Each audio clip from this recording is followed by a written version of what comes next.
জনা নাছিলোঁ যে পানীৰ পৰা আমি হাইড্ৰজেন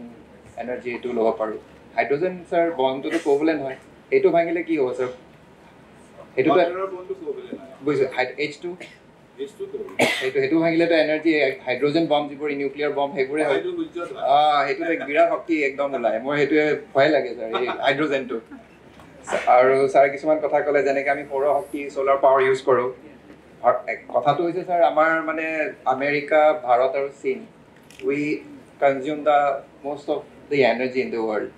140 কোটি মানুহ। গতিকে আমি ভাৰতে সেইকাৰণে আমি অল্টাৰনেট এনাৰ্জিৰ কাৰণে আমি ব্যৱস্থা আমি চাই আছোঁ, যেনেকৈ বেটাৰী হওক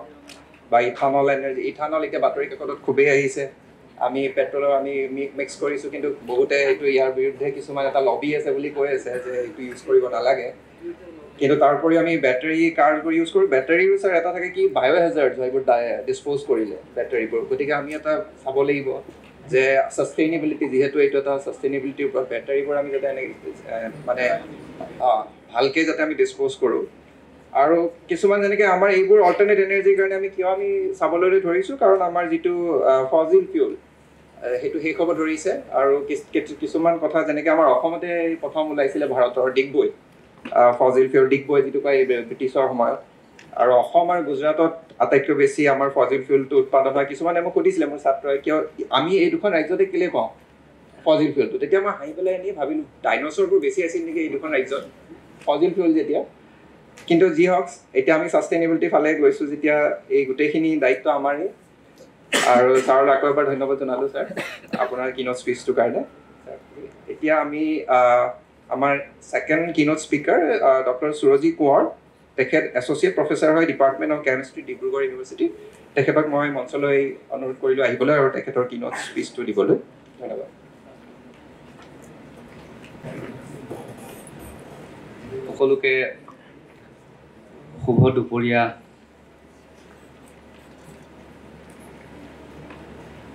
প্ৰথমতে ইয়াত উপস্থিত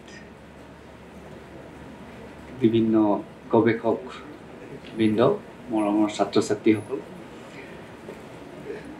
কাজিৰঙা বিশ্ববিদ্যালয়ে যি দুদিনীয়া আন্তঃৰাষ্ট্ৰীয় সন্মিলন আমাৰ নিজৰ মাতৃভাষাত অনুষ্ঠিত কৰিবলৈ লৈছে, এইটো চাগে দ্বিতীয়বাৰৰ বাবে হৈছে। প্ৰথমতে জানোতেই খুব ভাল লাগিছিল। আৰু মোৰ বন্ধু প্ৰফেচৰ কুসুম বনিয়াই কৈ থাকোঁতে মোৰ এটা কাহিনীও মনলৈ আহিছিলে। আৰু আমাৰ শ্ৰদ্ধাৰ ছাৰেও খুব আগৰ ইন'গ্ৰেল ছেশ্যনত খুব সুন্দৰকৈ কেইবাটাও কথা আমাক কৈছে মাতৃভাষা সংক্ৰান্তীয়। তো মই প্ৰথমতেই মোৰ বহনক্ষম শক্তি, পৰিৱেশ প্ৰতিকাৰ, জলবায়ু সহনশীলতাৰ বাবে উন্নত কাৰ্যক্ষম নেনো সংযোজিত পদাৰ্থৰ যি অধ্যয়ন আমি গৱেষণামূলকভাৱে থুলমূলকৈ কিনো আমি কৰি আছোঁ ডিব্ৰুগড় বিশ্ববিদ্যালয়ত, তাৰ আভাস দিয়াৰ আগত এটা সৰু কাহিনী মোৰ মনলৈ আহিছিলে মই বহি থাকোঁতে। আচলতে জ্যোতিপ্ৰসাদ আগৰৱালাদেৱৰ ভূতৰ সাধু বুলি তেখেত যেতিয়া স্কটলেণ্ড ফুৰিবলৈ গৈছিলে, এটা লেখা লিখিছিল তেওঁ স্কটলেণ্ডৰ সেই স্থাপত্য ভাস্কৰ্য, তাৰ চাফ চিকুণতা, সকলোবিলাক দেখি তেওঁ আহি কৈছিল যে মই অসমলৈ যেতিয়া ঘূৰি আহিছিলোঁ, মোৰ মনত এটা বিদেশী ভূত লগত লৈ আহিছিলোঁ, যে ইমান ধুনীয়া দেশ, ইমান সুন্দৰ স্থাপত্য, ইমান ধুনীয়া ভাস্কৰ্য। বহুদিন তেওঁ সেই বিদেশী ভূতটোক কঢ়িয়াই লৈ ফুৰোঁতে যেতিয়া অসমৰ নামঘৰৰ এটা অনুষ্ঠানলৈ তেওঁ গ'ল, তেওঁ লেখাটোত উল্লেখ কৰিছে যে নামঘৰৰ ভিতৰত সোমোৱাৰ লগে লগেই আমাৰ নিজৰ যিটো সংস্কৃতি, মানুহবিলাকৰ মাজত আন্তৰিকতা, সকলোবিলাক দেখি লগে লগে মোৰ সেই বিদেশী ভূতটো পলাই দৌৰ মাৰিলে। আৰু মই অনুভৱ কৰিলোঁ যে আমাৰ যিটো স্বদেশী শক্তি, মাতৃভাষাৰ প্ৰতি থকা, আমাৰ নিজৰ সংস্কৃতিৰ প্ৰতি থকা, সেইটো তাতোতকৈও বেছি শক্তিবান। আৰু বিভিন্ন সেই সময়ত তেখেতে যেতিয়া বিভিন্ন আলোচনা বিলোচনা বা তেখেতে অসমৰ হকে কাম কৰিবৰ কাৰণে নিজৰ বন্ধু বান্ধৱ বা বিভিন্ন ধৰণৰ মানুহৰ সৈতে লগ কৰিবৰ কাৰণে বিদেশ বা কলিকতা বা অসমৰ বাহিৰলৈ যেতিয়া গৈছিলে, তেতিয়া তেওঁ তেতিয়াই অনুভৱ কৰিছিলে এই যিটো আমাৰ স্বদেশী ভূত, নিজৰ মাতৃভাষাৰ প্ৰতি, অসমখনৰ প্ৰতি ভাল পোৱাৰ যিটো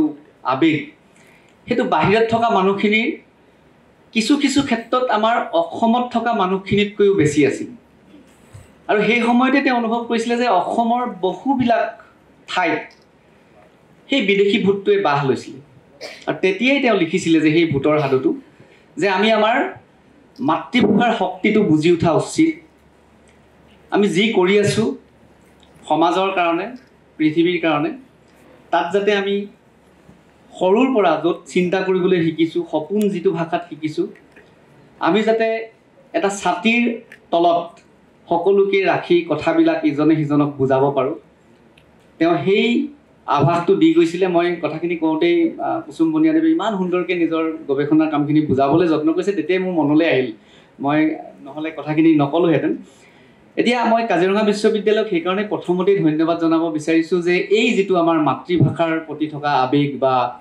আমি আমাৰ উত্তৰ পূৰ্বাঞ্চলৰ বিভিন্ন ভাষা ভাষিক মানুহখিনিয়ে নিজৰ নিজৰ চিন্তাধাৰাৰে কেনেকৈনো আমি আগবাঢ়িবলৈ যত্ন কৰিছোঁ সৰ্বভাৰতীয় পৰ্যায়ত বা বিশ্ব স্তৰত আমি কি ধৰণে নিজৰ কামবিলাকক সেই সমপৰ্যায়েৰে আগবঢ়াই লৈ যাবলৈ লৈছোঁ তাকে লৈ মই অতি চমুকৈ ক'ম আমাৰ সময় যিহেতু অকণমান আগবাঢ়িয়ে গৈছে একেবাৰে প্ৰথম অৱস্থাত মই এটা চমু অৱলোকন কৰিব বিচাৰিছোঁ আমাৰ কামখিনিৰ লগত সংগতি ৰাখি আজিৰ বিষয়বস্তুৰ লগত মিল হোৱাকৈ যিটো বিশ্বজনীন প্ৰত্যাহ্বান বুলিয়ে মই কৈছোঁ আমাৰ গৱেষণাৰ ক্ষেত্ৰত যিটো সচৰাচৰ আহে যিটো বস্তুনিষ্ঠ এটা গৱেষণাৰ কাৰণে যিটো আমি মেটেৰিয়েল ছায়েন্স বুলি কওঁ তাত আমাৰ প্ৰধানত যিটো স্বচ্ছ শক্তি উৎপাদনৰ ক্ষেত্ৰত আমাক প্ৰয়োজন হয় যিটো অলৰেডি আমাক কৈ গৈছেই যে তেখেতে শক্তি এটা উৎপাদন কৰাটো খুব ডাঙৰ কথা শক্তিক আমি সৃষ্টি বা ধ্বংস কৰিব নোৱাৰি যিহেতু ৰূপান্তৰহে কৰিব পাৰোঁ এই যিটো শক্তিক আমি নিজৰ প্ৰয়োজন অনুসাৰে পাবৰ কাৰণে যিখিনি আমি খৰচ কৰিম যিখিনি আমি তাৰ বিনিময়ত দিম সি প্ৰকৃতি বিৰুদ্ধ নেকি সি আমাৰ মানৱ জাতিৰ কাৰণে বিপদজনক নেকি প্ৰকৃতিৰ কাৰণে বিপদজনক নেকি সকলোবিলাক চাবৰ কাৰণে আমাৰ আচলতে সেই স্বচ্ছ শক্তি উৎপাদনৰ কথাটো আহি পৰে আৰু এই যেতিয়া শক্তি এটাক আমি উৎপাদন বা আমি শক্তি এটাক যেতিয়া ৰূপান্তৰ কৰি লওঁ তাক আমি কিমান সময়লৈ ধৰি ৰাখিব পাৰিছোঁ উদাহৰণস্বৰূপে যদি আমি মোবাইলৰ বেটেৰীটোৰ ক্ষেত্ৰতে কওঁ যে ৰাতিপুৱা শুই উঠি আমি চাৰ্জ দিছোঁ আধানবিলাক আমি গোটাই লৈছোঁ সকলোৰে মোবাইলবিলাকতো একে সময়তেইতো একেবাৰে চাৰ্জ নাইকিয়া হৈ নাযায় কিছুমান ভাল কোম্পানীৰ বুলি যেতিয়া আমি কিনো বেছি সময়ৰ কাৰণে আধানবিলাকক আমি সেইবিলাকক আমি সংৰক্ষণ কৰিব পাৰিছোঁ কিছুমান গান এটা শুনি দিয়াৰ লগে লগে বা চিনেমা এখন চাওঁতে বা ফোনত কথা পাতোঁতেই শেষ হৈ গুচি গৈছে এই যিটো শক্তি এটাক ৰূপান্তৰিত কৰাৰ পাছত আমি তাক কেনেধৰণে ধৰি ৰাখিব পাৰিছোঁ দ্বিতীয়তে এটা প্ৰত্যাহ্বান হৈছে যে আমি যেতিয়া কামবিলাক কৰোঁ আজি এই পৰিৱেশটোত আমি আমাৰ ইমান ধুনীয়া অনুষ্ঠানটো পাতিবৰ কাৰণে কাৰো একো অসুবিধা নহ'বৰ কাৰণে আমি জলবায়ুৰ বিপৰীতে গৈ আমি ৰুমটোক নাতিশীতোষ্ণ কৰি ৰাখিবলগীয়া হৈছে তাৰ বিনিময়ত আমি কি কৰিব পাৰিছোঁ সৌভাগ্যবশতঃ কাজিৰঙা বিশ্ববিদ্যালয়ত আমি 2 এজোপা গছ ৰুইছোঁ এই যিটো যে আমি কৰিবলগীয়া বাধ্য হৈছোঁ অলপ আগত যিটো আমি কৈছোঁ যে যোৰহাট গোলাঘাট বা অসমৰ বিভিন্ন ঠাইত আমাৰ জলবায়ু পৰিৱৰ্তনৰ কাৰণে আমি জীয়াই থাকিবৰ কাৰণে প্ৰয়োজনীয় যিটো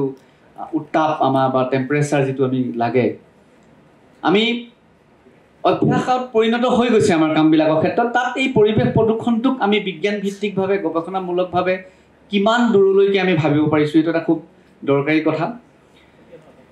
তাৰ লগত সদায়েই জলবায়ু পৰিৱৰ্তনৰ প্ৰশ্নটো আহিয়ে আছে যেতিয়াৰ পৰা বিজ্ঞান প্ৰযুক্তিবিদ্যাৰ উন্নতি সাধন হৈছে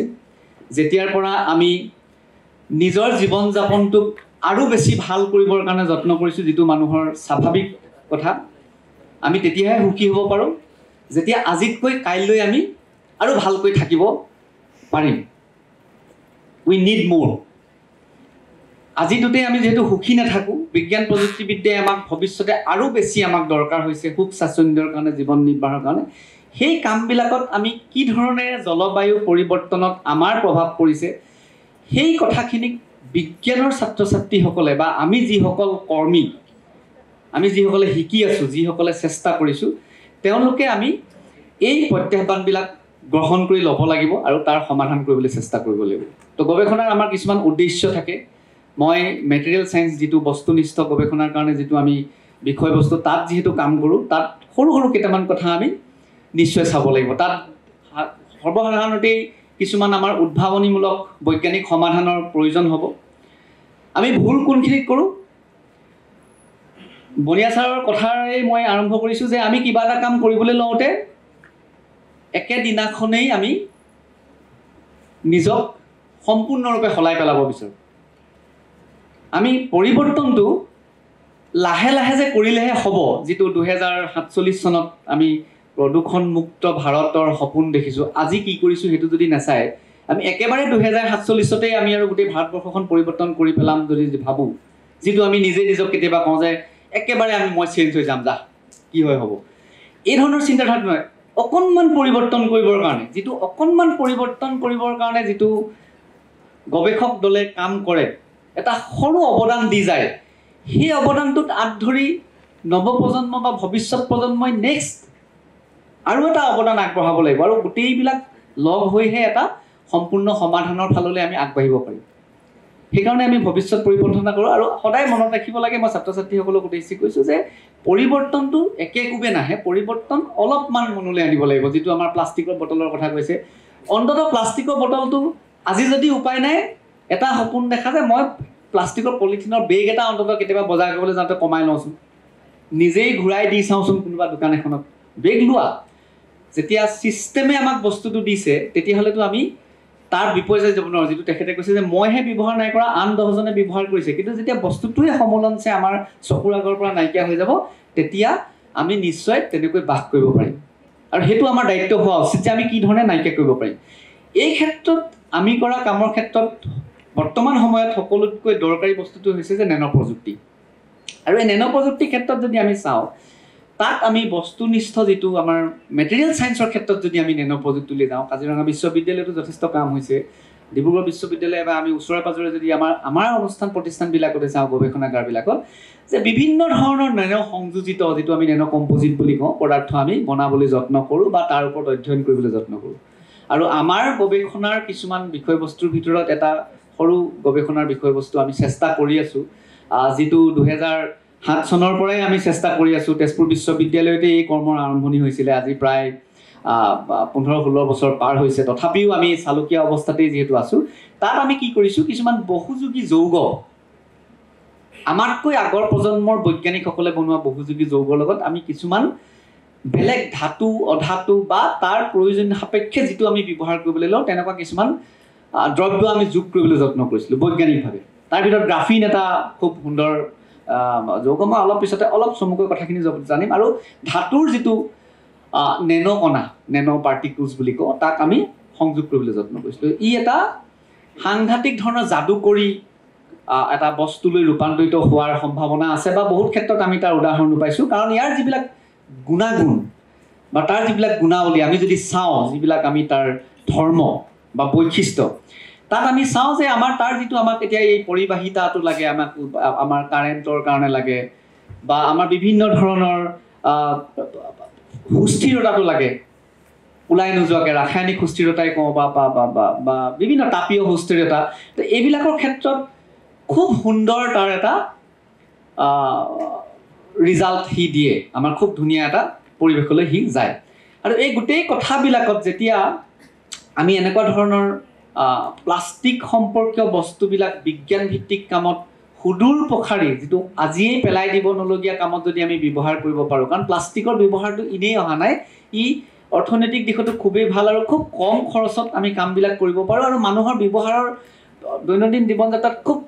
সহজলভ্য হৈ পৰে। আমি যেতিয়াৰ পৰা প্লাষ্টিকৰ ব্যৱহাৰটো কৰিবলৈ শিকিছোঁ, আমাৰ ৰাতিপুৱা টুথব্ৰাছৰ পৰা আমাৰ আৰ্টিফিচিয়েল আমাৰ হাৰ্ট পৰ্যন্ত আমি প্লাষ্টিক ব্যৱহাৰ কৰাৰ কাৰণে খুব সুন্দৰ এটা আমি দৈনন্দিন জীৱন যাপনৰ ক্ষেত্ৰত বা আমাৰ জীৱন যাপনত ভাল এটা পৰিৱেশলৈ আমি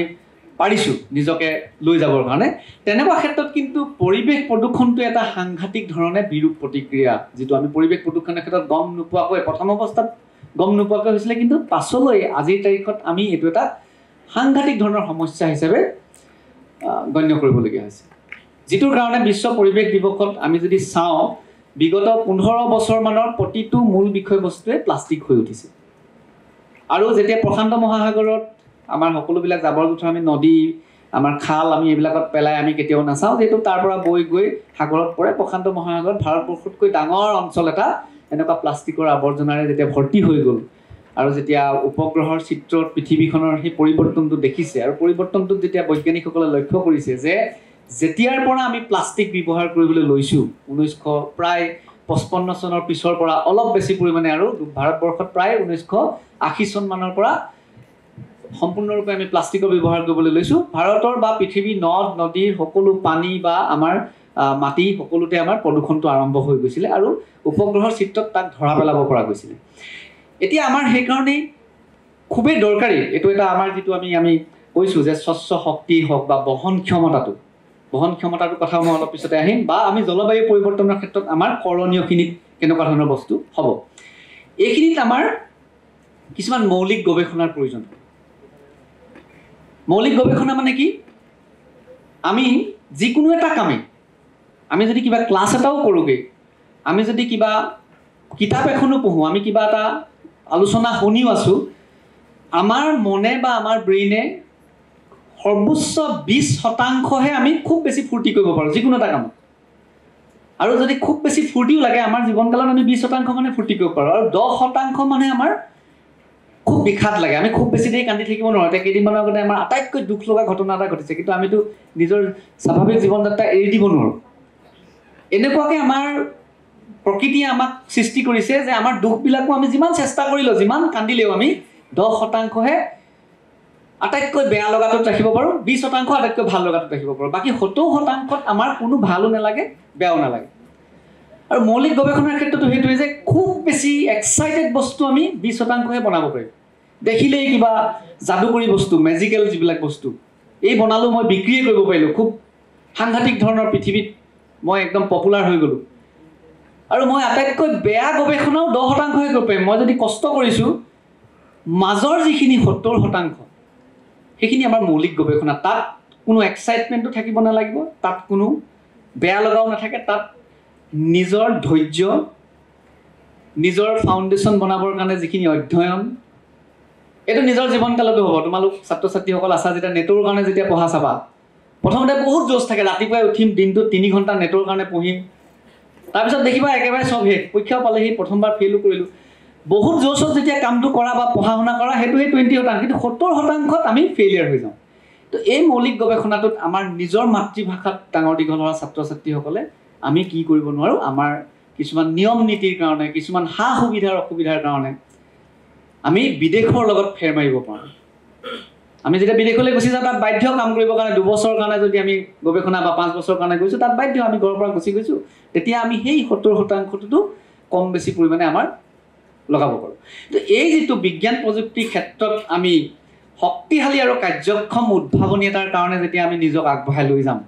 তাত আমি কি ধৰণে আমি নিজৰ চিন্তাটোক লৈ যাব লাগিব তো মই গৱেষণাৰ কথা বহুত বেছি ভিতৰলৈ নগ'লেও এটা আভাস দিব বিচাৰিছোঁ যে আমি ডিব্ৰুগড় বিশ্ববিদ্যালয়টো কেনেকুৱা ধৰণে আগবাঢ়িছোঁ তো প্ৰথমতে আমি চেষ্টা কৰিছিলোঁ এই আৰম্ভণি হৈছিল 1974 চনত 3জন বৈজ্ঞানিকে এনেকুৱা ধৰণৰ এখন কনফাৰেন্সতে এজন পদাৰ্থ বিজ্ঞানৰ বৈজ্ঞানিকে প্ৰথমবাৰৰ বাবে ঘটনাবশত মানে এটা ভুলবশতঃ এজন হায়াৰ ছেকেণ্ডেৰী পাছ কৰা ছাত্ৰ ছাত্ৰীৰ দল এটা আহিছিলে তেওঁলোকক পলিমাৰ বনাব দিছিলে আৰু তেওঁলোকক জিংলাৰ নাটা কেটলিষ্ট যিটো অনুঘটক আমাৰ ব্যৱহাৰ কৰিবলৈ দিছিলে কৈছিলে যে বহুযোগী প্ৰক্ৰিয়াটো এনেকুৱাকৈ হয় অলপমান তোমালোকে অনুঘটক দি দিয়া আৰু তেওঁলোকে সেই সময়ত মিলিমলৰ কনচেপ্টটো নাজানিছিলে আৰু যেতিয়া ছামাৰ স্কুল বা উইণ্টাৰ স্কুল কৰিবলৈ আমি নতুন অনুষ্ঠান প্ৰতিষ্ঠান তাত যাওঁ আমি লাজ কৰোঁ ভাবে যে মই জানো বুলি কওঁ তেওঁ ভুলতে ছাত্ৰ ছাত্ৰীৰ দলটোৱে জানো বুলি কৈ দিলে আৰু তেওঁলোকে মিলিমলৰ কনচেপ্টটো নাজানি মলৰ কনচেপ্টতে বস্তুটো যোগ কৰি দিলে 1000 গুণ যেতিয়া বা 1000 গুণ বেছিকৈ যেতিয়া বস্তুটো যোগ কৰি দিলে তেতিয়া তেওঁলোকৰ যিটো বৰণৰ কথা যিটো চকুৰে দেখে বস্তুটো যেতিয়া ক'লে যে তোমাৰ যিটো ভৱিষ্যতে পাবলগীয়া তোমাৰ যিটো প্ৰডাক্ট হ'ব সেই বস্তুটোৰ বৰণটো ধৰি লোৱা সেউজীয়া হ'ব লাগে কিন্তু এওঁলোকে যেতিয়া কৰিলে কৰাৰ পিছত ক'লা ৰঙৰ পালে বিদেশত এটা নিয়ম আছে যে পেলাই দিব নোৱাৰে সেইটো অলপমান কাষত ধুনীয়াকৈ থৈ দিলে থৈ যোৱা জেগাত কিন্তু থোৱা জেগাডোখৰত টেবুল এখন আছিলে আৰু চিৰাকাৱা বুলি যিজন চাইণ্টিষ্ট আছিলে তেওঁ ভুলবশতঃ সেই সময়ত যিটো পদাৰ্থ বিজ্ঞানৰ আছিলে এটা বৈদ্যুতিক এটা বৰ্তনী মানে এটা চাৰ্কিট এটা বনাই আছিলে তাঁৰ দুডাল এনেকৈ পেলাই থোৱা আছিলে ভুলবশতঃ সেই পাউডাৰখিনিৰ ওপৰতে তাঁৰ দুডাল পৰি আছিলে কিন্তু কানেকশ্যন হোৱা নাছিলে তাঁৰ দুডাল সংযোগ হোৱা নাছিলে কিন্তু তেওঁৰ যিটো বিদ্যুৎ জোখা মেচিন আছিলে মেচিনটোত তেওঁ লক্ষ্য কৰিছিল যে জইন নকৰাকৈ দেখোন এটা বিদ্যুৎ এটা পাৰ হোৱা নিচিনা প্ৰচেছ দেখাইছে এটা সৰু ডিফ্লেকশ্যন এটা আহিছে কি হৈছে ঘটনাটো আকৌ ৱাইডাল দাঙি চাই তেতিয়া একো নহয় আকৌ ৱাইডাল যেতিয়া পাউডাৰত পেলাই দিয়ে তেতিয়া কৈছে তোমালোকে এইটো কি বনালা মই দিয়া যিটো প্ৰচিডিউৰ আছিলে সেইমতে কৰিছিলে নে বোলে ছাৰ আপুনি দিয়া মতে কৰিছোঁ গোটেইখিনি আকৌ কৰাচোন লিষ্টখন চালে গোটেই বস্তুখিনি চালে দেখিলে যে ঠিকেই আছে খালি এটা বস্তুত ভুল দেখিলে যে মিলিমলৰ ঠাইত মল দিলে তেতিয়া তেওঁ নিজৰ গৱেষক ছাত্ৰ ছাত্ৰীসকলক মাতি আনি ক'লে যে তোমালোকে বনাই চোৱাচোন এই কামটো যেতিয়া তেওঁ সম্পূৰ্ণ গম পালে যে এইটো দেখোন অনুঘটকটোৰ পৰিমাণ যদি বঢ়াই দিওঁ তাক এটা বিদ্যুতলৈ কনভাৰ্ট কৰিব পাৰি বৈদ্যুতিক পলিমাৰ যিটো পৰিবাহী পলিমাৰ বুলি কয় সেইটোলৈ দেখোন হৈ যায় আমিতো তাৰ আগলৈকে পৃথিৱীত প্লাষ্টিক বুলি ক'লে এতিয়াও আমি আমাৰ মনত থাকে যে প্লাষ্টিক মানে ইনচুলেটৰ প্লাষ্টিক বুলি ক'লে অপৰিবাহী বুলিয়ে ভাবে যেতিয়া কনফাৰেন্সত আহিলে আহাৰ পিছত ফিজিক্সৰ মানুহজনে ভাবিলে যে ৰসায়ন বিজ্ঞানৰ মানুহে বেছি ভালকৈ ইয়াৰ বিষয়ে গম পাব কি হৈছে তো ৰসায়ন বিজ্ঞানৰ মানুহক যেতিয়া 1974 চনতে ক'লে কথাই কথাই চাহ খাওঁতে পতা কথা ৰসায়ন বিজ্ঞানৰ মানুহকেইজনে শুনিলে কিন্তু কথাখিনি ভালকৈ অনুধাৱন কৰিবলৈ আকৌ 1977 চনত তেওঁলোকে গৈ এই গোটেই বস্তুটো অনুভৱ কৰিলে যে আপোনালোকে 3 বছৰ চালে দিব বোলে চোৱা নাই তেতিয়া তেওঁলোকে এটা বস্তু চালে যে যিমানবিলাক বহুযোগী যৌগ আছে তাত একবান্ধনী আৰু ডি বান্ধনীৰ যিটো কনজুগেশ্যন বাই কনজুগেশ্যন বুলি কয় তাত থকাৰ কাৰণে ইলেক্ট্ৰনবিলাকৰ গতিটো নিজৰ মাজতে হোৱাৰ কাৰণে পৰিবাহিতাটো হৈছে সেইটো তেওঁলোকে 1977 চনত গৱেষণামূলকভাৱে গম পালে আৰু গম পায় তেওঁলোকে আমি যেহেতু কিবা এটা কাম কৰিলে কামটোৰ মূল্য পাবৰ কাৰণে বিভিন্ন জাৰ্নেলত দিওঁ 1980 চনত গৱেষণা পত্ৰত প্ৰকাশ কৰিলে আৰু প্ৰথমবাৰৰ বাবে তেওঁলোকে নাম দিলে যে তাক পৰিবাহী পলিমাৰ বিদ্যুৎ পৰিবাহী পলিমাৰ যেতিয়া বিজ্ঞান মহলত পাব্লিছ হোৱাৰ লগে লগে বৈজ্ঞানিক মহলে পঢ়ি চালে 1980 চনৰ পৰা 2000 চন পৰ্যন্ত প্ৰায়বিলাক বস্তুনিষ্ঠ লেবত আমাৰ ভাৰতবৰ্ষতো যথেষ্ট এনেকুৱা গৱেষণাগাৰ আছে যি চেষ্টা কৰিছিলে সকলোৱে পৰিবাহী পলিমাৰ বনাবলৈ আৰম্ভ কৰিলে আৰু যেতিয়া পৰিবাহী পলিমাৰ বনাই 2000 চনত এনে অৱস্থা পালেগৈ পৰিবাহী পলিমাৰে গোটেই পৃথিৱীখনক গ্ৰাস কৰি পেলালে সেইকাৰণে চাবা আগৰ দিনৰ ফেন মই সৰু উদাহৰণ এটা দিছোঁ পুৰণা দিনৰ ফেন বহুত গধুৰ হয় বেয়া নহয় হঠাৎ যেতিয়া পৰিবাহী পলিমাৰে সেই ধাতুবিলাকক অতৰাই পানি পলিমাৰবিলাক আনিবলৈ ল'লে তাৰ যিটো জীৱনকাল কমি গ'ল পাতল হৈ গ'ল আৰু সোনকালে বেয়া হোৱা আৰম্ভ কৰিলে মানে বৈজ্ঞানিকবিলাকে অতি কম খৰচতে বস্তুটো বনাবলৈকে পাইলে সেইকাৰণে আগৰ যিবিলাক বৈদ্যুতিক বস্তু টিভি ইভেন আমাৰ মোবাইলটো যিমানে দিন যায় দামটো কমি গৈ আছে কাৰণ আমি যিমানবিলাক ধাতু ব্যৱহাৰ কৰিছিলোঁ তাৰ ঠাইত আমি পৰিবাহী পলিমাৰ ব্যৱহাৰ কৰিবলৈ আৰম্ভ কৰিলোঁ আৰু গৱেষণাগাৰবোৰে কিয় বনাবলৈ ল'লে কাৰণ তাৰ লগত ডাইৰেক্ট কোম্পানীবিলাকে ভাবি থাকে যে কোনটো গৱেষণাগাৰে নতুন পলিমাৰ এটা বনাব আমি লগে লগে লৈ ল'ম কণ্ডাক্টিং ইংক আহিলে আমি যিটো চাইনিজ বস্তু বুলি কওঁ যে ছিগিলে ৱায়াৰ নেদেখোঁ আমাৰ ৱায়াৰবিলাক আজিকালি আগতে আমি কি হয় আমাৰ কিবা ছিগিলে আমি সৰু থাকোঁতে আমি এইটো খুব কৰোঁ ৱায়াৰ তাঁৰবোৰ লগাব জানো আমি ইটোৱে সেইটো লগত আজিকালি ছিগিলে কয় যে এইটো চাইনিজ মাল এইটো মেকানিকে ভালকৈ বনায় আচলতে চাইনিজ বুলি নহয় খুব ক্ষুদ্ৰ ক্ষুদ্ৰ নেনো ৱায়াৰ দি আমি কানেকশ্যন কৰিব পৰা হ'লোঁ বস্তুৰ মূল্য কমি গ'ল এই ধৰণে আমি নতুন চিন্তাধাৰাটো বুজিলোঁ যে আমিও কৰিম মই 2007 চনত যেতিয়া তেজপুৰ বিশ্ববিদ্যালয়লৈ আহিছোঁ তেতিয়া তাত বিশেষ এই কামটোক লৈ কোনো আৰম্ভ কৰা নাছিলে কিন্তু মোৰ যিজন গাইড আছিলে তেখেতে মোক ইনস্পায়াৰ কৰিলে তেওঁ ক'লে যে কৰ পাৰিবি মই আছোঁ য'ত য'ত যাব লাগে সকলোতে পঠাম তেখেতে সেইধৰণে আমাক সাহস দিছিলে যেতিয়া প্ৰথম অৱস্থাত আমি কামখিনি কৰিছিলোঁ তেতিয়া বুজি পাইছিলোঁ সেই সময়লৈ অলৰেডি 2000 চনত এই তিনিওজন বৈজ্ঞানিককে ইমান যুগান্তকাৰী পৰিৱৰ্তন অনা বস্তুটো সৃষ্টি কৰাৰ কাৰণে নোবেল প্ৰাইজ দিলে তেওঁলোকক আৰু এই যিটো বহুযোগী যৌগ সেইটোক লৈ আজিও যথেষ্ট কাম হৈ আছে মোৰ পিছৰ বক্তাই ক'ব তাৰ এটা যৌগৰ বিষয়ে খুব সুন্দৰকৈ পানী প্ৰদূষণৰ ক্ষেত্ৰত কি ধৰণে কাম হয় তো এই বহুযোগী যৌগৰ আটাইতকৈ দৰকাৰী বস্তুটো যে ইয়াৰ দাম অতি কম যদি কাজিৰঙা বিশ্ববিদ্যালয়ত কোনোবাই লেবৰেটৰীত কাম কৰিবলৈকে 500 টকাতে গোটেই তাৰ ইণ্টাৰ্ণশ্বিপৰ কাম কৰিব পাৰিব ইমানেই কম দাম তাৰ মূল্যটো কিন্তু এতিয়া ইমান কম দামত কাম কৰিবলৈ হ'লে তাৰ কিন্তু গুণাগুণবিলাক যথেষ্ট বেছি সকলোবিলাক কামৰ ক্ষেত্ৰতে ই খুব সুন্দৰভাৱে মিলি যাব পাৰে সকলোবিলাক কামে প্ৰায়বিলাক কামৰ ক্ষেত্ৰতে আমি তাক ব্যৱহাৰ কৰিব পাৰোঁ চাৰ্জটো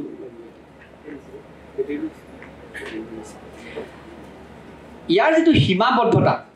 সেই সীমাবদ্ধতাটোত আমি চিন্তা কৰিবলৈ ল'লোঁ যে আমি কি ধৰণে ইয়াৰ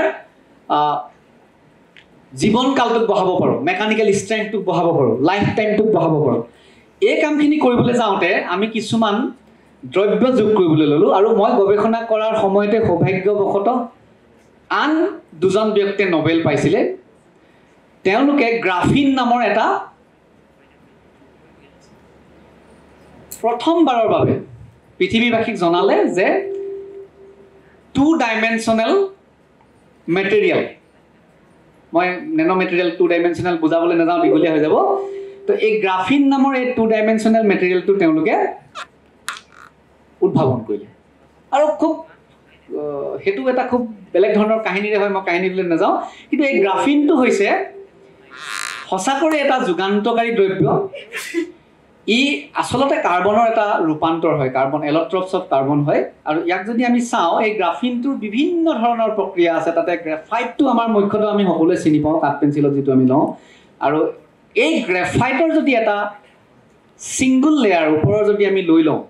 যেটো নেনো লেয়াৰ হয় তাক যদি আমি মেৰিয়াই দিওঁ তেতিয়া কাৰ্বন নেনো টিউব পৰ্যন্ত হ'ব পাৰে তেনেকুৱা ধৰণৰ যদি আমি ৰাসায়নিকভাৱে সজাই পৰাই লওঁ আমি ফুলাৰিন বনাব পাৰোঁ আমি ৰসায়নবিদ হিচাপে চেষ্টা কৰিলোঁ এনেকুৱা গ্ৰেফাইটৰ এখন পাতল চিটবিলাকক যদি আমি ৰাসায়নিকভাৱে কিছুমান ফাংচনেল গ্ৰুপ সোমোৱাই দিব পাৰোঁ তেতিয়াহ'লে কি হ'ব তেতিয়া তাত হেতু আমাৰ ৰসায়ন বিজ্ঞানৰ মানুহে উদ্ভাৱন কৰিলে যে গ্ৰাফিন অক্সাইড নাম দিব পাৰোঁ প্ৰথমতে গ্ৰেফাইট অক্সাইড নাম দিছিলে কিন্তু তাৰ যেতিয়া ধৰ্মবিলাক গ্ৰাফিনৰ লগত প্ৰায় মিলি যোৱা হ'ল তেতিয়া তাৰ নামটো গ্ৰাফিন অক্সাইডলৈ ৰূপান্তৰিত কৰিলে আৰু আচৰিত কথা যি বস্তুটোত অকল পৰিবাহী পলিমাৰ এটাই ধৰা হওক 10 নম্বৰলৈকে কাম কৰিব পাৰিছিলে যেতিয়া গ্ৰাফিন অক্সাইড বা গ্ৰাফিন যোগ কৰি দিছিলোঁ তেতিয়াহ'লে 1,01,000 কোটি হিচাপ কৰিব নোৱাৰা পৰ্যন্ত কাম কৰিব পৰা মানে এটা অকল্পনীয়ভাৱে ভাল ৰিজাল্ট পাবলৈ ধৰিলে সেই সময়ত যদি আমি পৰিবাহিতাৰ কথা কওঁ যে 10 চিমেণ্ট পাৰ চেণ্টিমিটাৰ আছিলে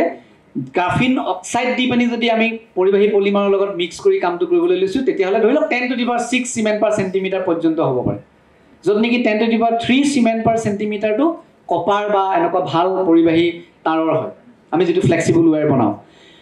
তো বৈজ্ঞানিকসকলৰ মাজত যেনেকৈ হ'ল আমিও তেনেকুৱা ধৰণে এটা খুব ৰাসায়নিক প্ৰচেছত এনেকৈ বনাবলৈ যত্ন কৰিলোঁ এটা গ্ৰাফিন অক্সাইডৰ এটা প্ৰস্তুতি হয় খুব সুন্দৰ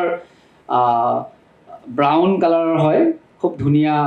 এটা প্ৰডাক্ট বনে ছাত্ৰ ছাত্ৰীসকলে এতিয়া ইণ্টাৰনেট খুচুৰিলে পাই যাব কেনেকুৱা ধৰণে আমাৰ কাম হয় মই দীঘলীয়াকৈ নকওঁ তাৰ পাছতে আমি বিভিন্ন ধৰণৰ ধাতুৰ নেনকণাও লগত সংযোগ কৰি বিভিন্ন ধৰণৰ এনেকুৱা ধৰণৰ যিবিলাক মেটেৰিয়েলছ বা নেনো কম্পজিট আমি বনাবলৈ যত্ন কৰিলোঁ বিভিন্ন ধৰণৰ বহুযোগী পলিমাৰৰ সহায়ত কিয় কৰিছোঁ গোটেই বস্তুবিলাকৰ ক্ষেত্ৰত কাৰণ প্ৰথম কথা হ'ল আমাৰ হাতত কিছুমান আমি বস্তু আহি পৰিলে তে আমি তাৰ যিটো বৈদ্যুতীয় আচৰণ যিটো কাৰেণ্ট ভল্টেজৰ সম্পৰ্ক সেইটোৰ ওপৰত আমি পুংখানুপুংখভাৱে অধ্যয়ন কৰিব পৰা হ'লোঁ এইটো আমাক কিয় দৰকাৰ হ'ল কাৰণ বিদ্যুৎ এটা শক্তি আৰু বৈদ্যুতিক শক্তিটোক আমি বিভিন্ন শক্তিলৈ ৰূপান্তৰিত কৰিব পাৰিম সেইটো আমাৰ এটা বিশ্বাস আছিলে দ্বিতীয় কথা খৰচ কম তৃতীয় কথা অতি সহজতেই বনাব পাৰি চতুৰ্থ হৈছে আমি যিটো বস্তু বনাইছোঁ সেইটো আমি চকুৰ আগত পাই আছোঁ বনোৱাৰ পৰিৱৰ্তনটোক আমি দেখা পাইছোঁ আৰু তাৰ পাছত আটাইতকৈ আমাৰ ভাল লগা হয় গৱেষণা যেতিয়া আমি কিবা কাম এটা নিজেই লেবৰ পৰা আমি যেতিয়া তাক একেবাৰে বস্তুনিষ্ঠ ব্যৱহাৰৰ উপযোগী হোৱাকৈ কামটো কৰিব পাৰোঁ নিজে এই ইঞ্জিনিয়াৰিং পাৰ্টটো যিটো কাৰিকৰী দিশটো যদি চাব পাৰোঁ তো ইয়াৰ ক্ষেত্ৰত আমি বিভিন্ন ধৰণৰ কামত এতিয়া ইয়াতে মই ভল্টেজৰ যিটো পৰিসৰ দিছোঁ ধৰক -10 যিটো -10ৰ পৰা +10লৈকে আমি কৰিছোঁ বা বিভিন্ন ধৰণৰ আমি স্কেন কৰাৰ কথা কৈছোঁ এইবিলাক মই ছাত্ৰ ছাত্ৰীসকলৰ কাৰণেহে নামবিলাক কৈছোঁ তাৰমানে আমি একেবাৰে ঋণাত্মক অৱস্থাত থাকিও আমি যিটো প্ৰস্তুত কৰা বস্তুটোৰ আমি তাৰ গুণাগুণবিলাক চাইছিলোঁ কাৰণ ঋণাত্মক অৱস্থাত যিটো গুণাগুণ দেখাব সি যদি ধনাত্মক অৱস্থাতো সেই গুণাগুণটো দেখাব পাৰিছে তেতিয়াহ'লে সেই বস্তুটোক আমি অকণমান আইডিয়েল যিটো আমি আমাৰ ফালৰ পৰা বিশ্বাসত ল'ব পৰা বস্তু হিচাপে আমি ল'ব পাৰোঁ অকণমান মই সহজভাৱে কৈ দিছোঁ সকলোৱে ক্ৰিকেট খেল চাই নহয় যেতিয়া আমাৰ আটাইতকৈ অৱস্থা বেয়া হয় কাৰ ওপৰত বিশ্বাস ৰাখোঁ যেতিয়া একদম আণ্ডাৰ প্ৰেছাৰত খেলে যে গোটেই উইকেট গুচি গ'ল আৰু এজনমান বেটছমেনে হ'লেও যে এই ঋণাত্মক অৱস্থাটোতো নিজৰ যে শেষত যে জিকিলে কয় আপুনি কেনেকৈ ইমান ভাল খেলিলে তেতিয়া যে কয় যে মই সেই সময়ত এটাই চিন্তা কৰিছিলোঁ যে মোৰ নেচাৰেল গেমটো খেলিব লাগে সি সেইটো চিন্তা কৰা নাই যে মই অতিৰঞ্জিত কিবা খেলি জিকাম। মোৰ যিটো স্বাভাৱিক খেল, মই দীঘলকৈ উশাহ লৈ ভগৱানক এটাই খাটিছিলোঁ যাতে মই মোৰ স্বাভাৱিকটো কৰিম। তাৰমানে অতি ঋণাত্মক অৱস্থাটো যদি কোনোবা মেটেৰিয়েলে নিজৰ স্বাভাৱিকতাটো দেখুৱাব পাৰে, তেতিয়াহ'লে সেই বস্তুটোৰ মূল্যটো বহুত বেছি। ধনাত্মক অৱস্থাটো কেতিয়াবা আমি কি কৰোঁ, অতি বেছি পাই গ'লে আমি পাহৰি যাওঁ। এই ধনাত্মক অৱস্থাৰ যেতিয়া আমি কাৰেণ্ট ভল্টেজৰ ৰিলেশ্যনত যেতিয়া ধনাত্মক যেতিয়া আমি ভল্টেজৰ সময়টো যেতিয়া আমি চালোঁ যে তাতো যেতিয়া আমাৰ ধুনীয়া এটা দেখালে, তেতিয়া তেনেকুৱা ধৰণৰ মেটেৰিয়েলছবিলাকক আমি ভৱিষ্যতে কোম্পানীবিলাকক দিবৰ কাৰণে আমি নিজকে সাজু ৰাখিলোঁ। আৰু যিহেতু পৰিবাহিতাটো বিদ্যুতৰ ক্ষেত্ৰত খুব সুন্দৰভাৱে দেখালে, আৰু বিভিন্ন প্ৰকাৰে আমি যেতিয়া গৱেষণা কৰিলোঁ, কাষত মই সৰুকৈ এটা অধ্যয়নৰ এটা ফাইনেল ৰিজাল্ট দেখাইছোঁ। এনেকুৱা বনিয়া ছাৰহঁতে যথেষ্টখিনি কাম কৰে তাত। ইয়াত আমি কি কৰিছোঁ, কেপাচিটৰ নাম তোমালোকে সকলোৱে শুনিছা। এতিয়া আমাৰ যিটো মেটেৰিয়েল, তাত আধানবিলাকক আমাৰ কেপাচিটৰত কি কৰে, চাৰ্জ ষ্ট'ৰ কৰে। এই যিটো কেপাচিটৰ, ইয়াত যদি আমি মনে ভবাতকৈ যদি বহুত বেছি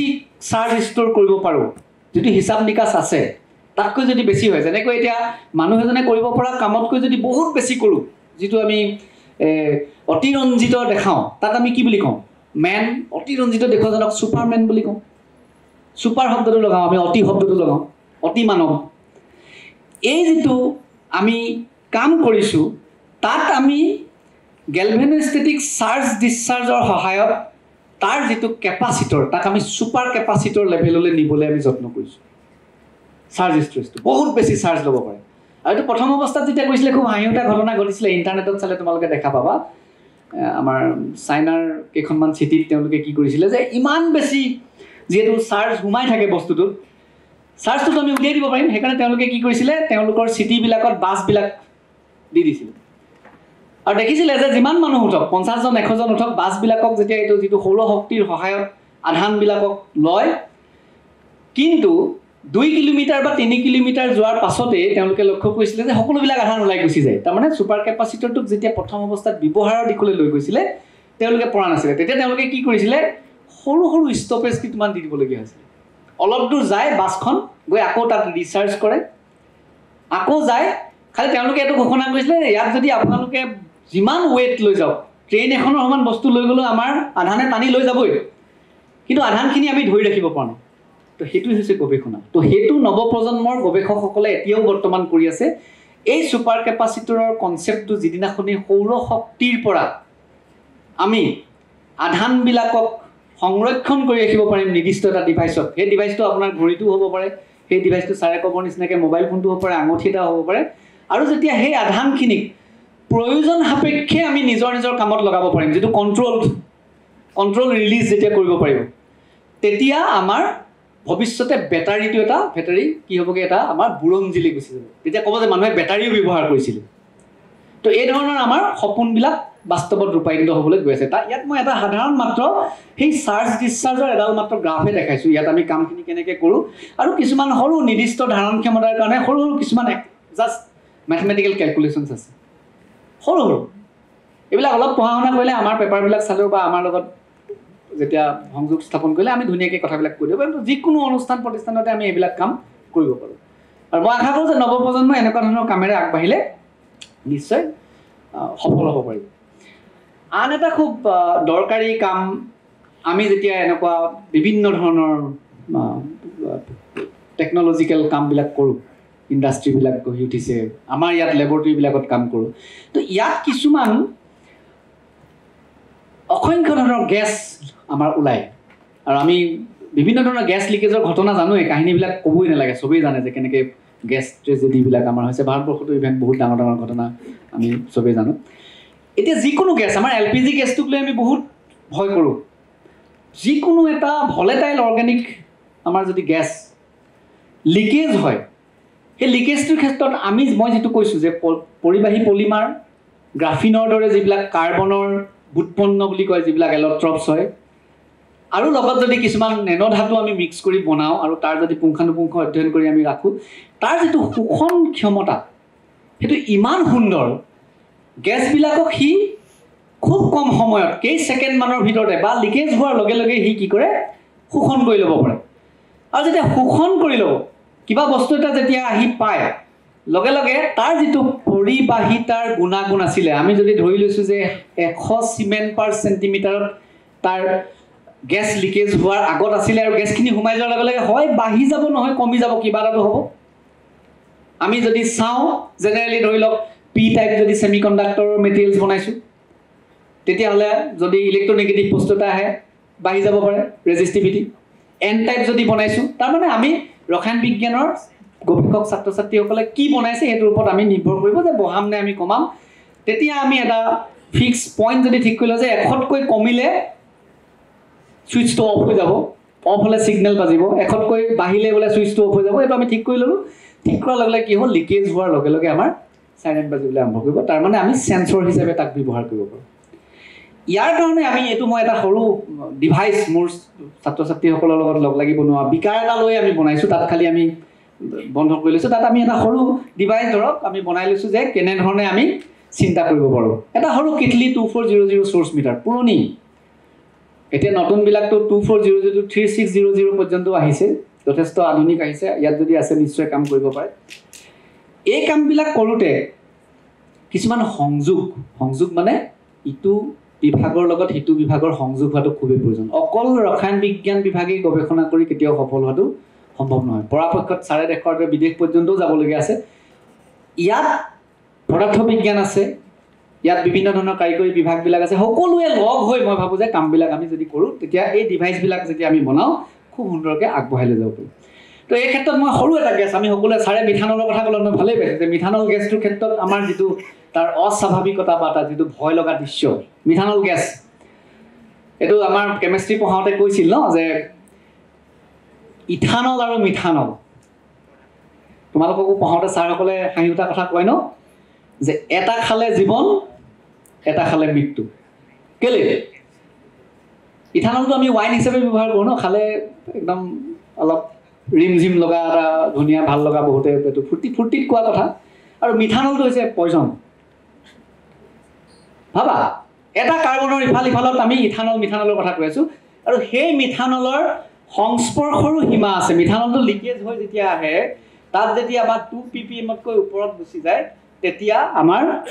বিভিন্ন ধৰণৰ বিপদ হ'ব পাৰে উশাহ নিশাহত যদি সোমায় স্নায়ুৰ বিক্ৰিয়া পৰ্যন্ত হ'ব পাৰে তো এই মিথানলৰ ক্ষেত্ৰতে তোমালোকে কৰি চোৱাচোন লেবৰেটৰীত অসংখ্য আমি কাম কৰোঁ চলভেণ্ট হিচাপেও বহুতে আমি ব্যৱহাৰ কৰিব পাৰোঁ ইথানলৰ ওপৰত কাম কৰা প্ৰপানলৰ ওপৰত কাম কৰা বিভিন্ন এলকহলৰ ওপৰত কাম কৰা কেনেধৰণে কাম কৰিম ডিভাইচ বনাই ল'লা গেছটোক নোহোৱাকৈ তাৰ পৰিবাহিতা জুখিলা মিথানল দিয়াৰ পাছত তাৰ পৰিবাহিতাৰ কি পৰিৱৰ্তন এই ওপৰত বাওঁহাতে থকা গ্ৰাফডালত যদি আমি চাওঁ গ্ৰাফডাল ওপৰলৈ গৈছে মানে তাৰ যিটো পৰিবাহিতাৰ ভাগ সি লাহে লাহে বাঢ়ি গৈছে এটা সময়ত সকলো বস্তু এটা সীমা থাকে তাতকৈ আৰু নাবাঢ়ে আৰু সম্পূৰ্ণ গেছটো লিকেজ হোৱাৰ পিছত আমি তাক কৰিলোঁ তাৰপিছত আমি কি কৰিছোঁ বাহিৰলৈ উলিয়াই লৈ আহিছোঁ উলিয়াই লৈ আমি নিজে নিজে তাক যাবলৈ দিছোঁ গেছটো নিজে নিজে ওলাই যায় নি চাইছোঁ যদি পাৰ্মানেণ্ট বণ্ডিং হয় তেতিয়াতো ওলাই নাযাব কিন্তু ৰাসায়নিকভাৱে এনেকুৱা ধৰণে বন্ধনটো হৈছে যে তাৰ বান্ধনীটো নিজে নিজে ওলাই যাব পাৰিছে তাত তাৰমানে আমি বান্ধনীবিলাকৰ ওপৰত অধ্যয়ন কৰিব পাৰোঁ হাইড্ৰজেন বান্ধনী ভাণ্ডাৰৱালছৰ হ'ব পাৰে বিভিন্ন ধৰণৰ তো এই ধৰণে আমি কিমান বাৰনো সি গেছটোক ল'ব পাৰে কিমান বাৰনো এৰিব পাৰে আমি এই ধৰণে পৰীক্ষা কৰিছিলোঁ এইটো এটা চেঞ্চৰ হিচাপে কাম কৰিব পাৰি ইয়াত পেটেণ্ট কৰিব পাৰি ইয়াত বজাৰত বিক্ৰী কৰিব পৰা ইউনিভাৰ্চিটিৰ নামত আমি বিভিন্ন ধৰণৰ গৱেষণাৰ ক্ষেত্ৰত আৰু আগুৱাই লৈ যাব পাৰোঁ এই ধৰণৰ আমি কিছুমান কাম কৰিছিলোঁ আৰু তাৰ কিছুমান আমি মেকানিজিমো চাইছিলোঁ যিবিলাক যুক্তিযুক্ততা আছিলে আমি তাক চাইছিলোঁ তাৰোপৰিও যিটো ছাৰে কৈছে মই এইটো বহলাই নকওঁ অলৰেডি সময় হৈছে অনুঘটক হিচাপেও তাত কাম কৰিব পাৰোঁ কাৰণ কি হয় আমি যদি আইৰণ নেনো পাৰ্টিকুল যেনেকৈ আমি তাত যোগ কৰিব পাৰিছোঁ কপাৰ কৰিব পাৰোঁ কপাৰৰ ক্ষেত্ৰত সকলোৱে জানাই যে যোৱা 2 বছৰ আগত আমি ক্লিক ৰিয়েকশ্যনৰ ক্ষেত্ৰত নোবেল প্ৰাইজ যিটো পাইছিলে খুব সুন্দৰ ৰিজাল্ট পাব পাৰি যিবিলাকে অৰ্গেনিকৰ প্ৰতি খুব অজৈব ৰসায়নৰ যিটো প্ৰতি খুব ৰাপ আছে অৰ্গেনিক ট্ৰান্সফৰ্মেশ্যনবিলাকৰ ক্ষেত্ৰত এনেকুৱা ধৰণৰ অনুঘটকবিলাক আমি ব্যৱহাৰ কৰিব পাৰোঁ আমাৰ নিজৰ একেটা মেটেৰিয়েলছে আমি কিমান ধৰণে আমি বিভিন্ন ধৰণৰ পৰিৱেশত আমি এইটো এটা আইৰণৰ মেটেৰিয়েল লৈ পিনি আমি নাইট্ৰ'এৰিনটোক আমি অনুঘটক হিচাপে তাৰ ইয়াক এনিলিনলৈ আমি ৰূপান্তৰিত কৰিব পাৰিছোঁ খুব সুন্দৰভাৱে আৰু প্ৰতিটো বস্তু ছাৰে ক'বৰ দৰে বিভিন্ন ধৰণৰ আমি কামত ব্যৱহাৰ কৰিব পাৰোঁ। একেবাৰে শেষত আমাৰ অলপ পিছৰ বক্তাগৰাকী যিটো ক'বই, মই একেবাৰে এক্সপ্লেইন নকৰোঁ, আমি যিটো পানীৰ ভয়াৱহতা, বিশেষকৈ যোৰহাট অঞ্চলততো ক'বলৈ গ'লে খুবেই ভাল। আমাৰ কি হৈছে, বহন ক্ষমতাটোৰ ক্ষেত্ৰত ইয়াত আহিব। আচলতে বহনক্ষম উন্নয়নৰ কাৰণে কিয় প্ৰয়োজন, 1950 চনলৈকে আমি ঠিকেই আছিলোঁ। আমাৰ জনসংখ্যা যিমান আছিল, আমি ভূজলৰ পানী ব্যৱহাৰ কৰিছিলোঁ, নদ নদী, বিল, পুখুৰী। লাহে লাহে যেতিয়া আমি জনস্বাস্থ্য কাৰিকৰী বিভাগৰ টিউবৱেলটো ব্যৱহাৰ কৰিবলৈ শিকিলোঁ, তাৰপিছত যেতিয়া ইলেক্ট্ৰিচিটি বহুত বেছি পোৱাৰ পিছত আমি মটৰ ব্যৱহাৰ কৰিবলৈ শিকিলোঁ, লাহে লাহে আমি ভূগৰ্ভৰ পানী ব্যৱহাৰ কৰিবলৈ ল'লোঁ। আৰু ভূগৰ্ভৰ পানীৰ ওপৰত যেতিয়া আমি গৱেষণা কৰিলোঁ, এতিয়া আমি অনুভৱ কৰোঁ, আগতে আমাক প্ৰশ্ন কৰিলে উত্তৰ কৰিব নোৱাৰোঁ। আমি বহুতে কি ভাবোঁ যে ইমান বৰষুণ দি আছে, বাহিৰত বানপানী হৈ আছে, সেইবোৰ পানীটো তললৈ গুচিয়ে যাব। সেই পানীটো কিছু পৰিমাণে তললৈ যায়, আৰু সেই পানীটোক যিটো ভূগৰ্ভৰ পানী, সেইটো ফাৰ্ষ্ট লেয়াৰ পৃথিৱীৰ, সেই লেয়াৰটো কি হয়, খৰালি তললৈ গৈ থাকে। আৰু তৃতীয় লেয়াৰৰ যিটো পানী থাকে পৃথিৱীত, সেইটো শিল বালি বা বিভিন্ন পৃথিৱীৰ খোলাৰ বিভিন্ন অঞ্চলত থাকে। সেইবোৰ কোটি কোটি বছৰৰ আগত নিজেই সৃষ্টি হোৱা, এইটো প্ৰকৃতিয়ে ঐশ্বৰিকভাৱে, এইটো আমি এতিয়াও বিজ্ঞানে ঢুকি পোৱাই নাই। সিমান তললৈ যে বয়িং কৰি যে আমি পানী উলিয়াওঁ, সেইটো ভাবিলে ভুল যে আজি ভূপৃষ্ঠৰ পানী আমি উলিয়াই আছোঁ। সেইটো আমাৰ কোটি বছৰ আগত সৃষ্টি হোৱা পানী হ'ব পাৰে। তো কোটি বছৰ আগত সৃষ্টি হোৱা পানীত কি কি বিষাক্ত বস্তু থাকিব, সেইটোতো কোনো ক'ব নোৱাৰে। বিভিন্ন ধৰণৰ গধুৰ ধাতু থাকে। তেজপুৰ বিশ্ববিদ্যালয়ৰ গৱেষক দল আমাৰ আছে, তেখেতসকলে কয় পাতালত অসুৰ থাকে, মানে তেওঁলোকে এটা উলিয়াইছিলে, মোৰ মনত থাকি গ'ল এইটো। যিমানেই তললৈ যাব সিমানেই হেভি মেটেলছ আছে, সিমানেই স্বাস্থ্যৰ প্ৰতি অপকাৰ কৰিব। এতিয়া সেই পানীৰ প্ৰদূষণৰ ক্ষেত্ৰত হেভি মেটেলবিলাকক আঁতৰাবৰ কাৰণে যেনেকুৱা ধৰণৰ মেটেৰিয়েলছ আছে, এইটো আমাৰ নেক্সট বক্তাই ক'ব, তাতো আমি খুব সুন্দৰ ৰিজাল্ট পাইছোঁ। আৰ্ছেনিকৰ কেনেকুৱা ধৰণৰ হয় তেখেতে ক'ব, আৰু যোৰহাটত কিমান পৰিমাণৰ আছে সকলো গম পোৱা যাব। এই ধৰণেৰে আমি এটা বস্তুকে পলিমাৰ, কাৰ্বনৰ বিভিন্ন ধৰণৰ বুৎপন্নক লগ লাগি বা বিভিন্ন ধৰণৰ ধাতুৰ নেনকণাক লগ লাগি আমি এই ধৰণে বিভিন্ন ধৰণৰ পানী দূষিতকৰণৰ পৰা শক্তিলৈকে, শক্তি যিটো আমাৰ আমি সংৰক্ষণ বা শক্তিৰ ৰূপান্তৰকৰণৰ পৰা যিটো আমাৰ তেওঁলোকৰ যিটো মেটেৰিয়েলছটোৰ অৱদান, সেইটো আমি খুব সুন্দৰভাৱে কৰি দেখাব পাৰোঁ। তো আজি বক্তৃতাটোত মই আচলতে কাজিৰঙা বিশ্ববিদ্যালয়ৰ ক্ষেত্ৰত সেইটোৱেই মই আশা কৰি আহিছোঁ যে ছাত্ৰ ছাত্ৰীসকল অলপ অনুপ্ৰাণিত হওক। আমি আছোঁ, তেজপুৰ বিশ্ববিদ্যালয়ৰ বনিয়া ছাৰ আছে, আমি ডিব্ৰুগড় বিশ্ববিদ্যালয়ত কাম আৰম্ভ কৰিছোঁ। নিশ্চয় কাৰোবাৰ ইণ্টাৰেষ্ট থাকিলে আমাৰ লগত কথা পাতিব পাৰে। এই ধৰণেৰে আমি কামবিলাক যিমান পাৰোঁ, আৰু বিশ্ব দৰবাৰত আমি ছাৰে কৈছে যে বিভিন্ন ধৰণৰ কামবিলাক কৰিলেই নহ'ব, সেই কামবিলাকৰ মূল্যটো যেতিয়া বিভিন্ন ধৰণৰ লেখত ল'বলগীয়া বিভিন্ন ধৰণৰ গৱেষণা পত্ৰবিলাকত যদি আমি প্ৰকাশ কৰিব নোৱাৰোঁ, তেতিয়াহ'লে তাৰ মূল্যটো আমাৰ মানি নলয়।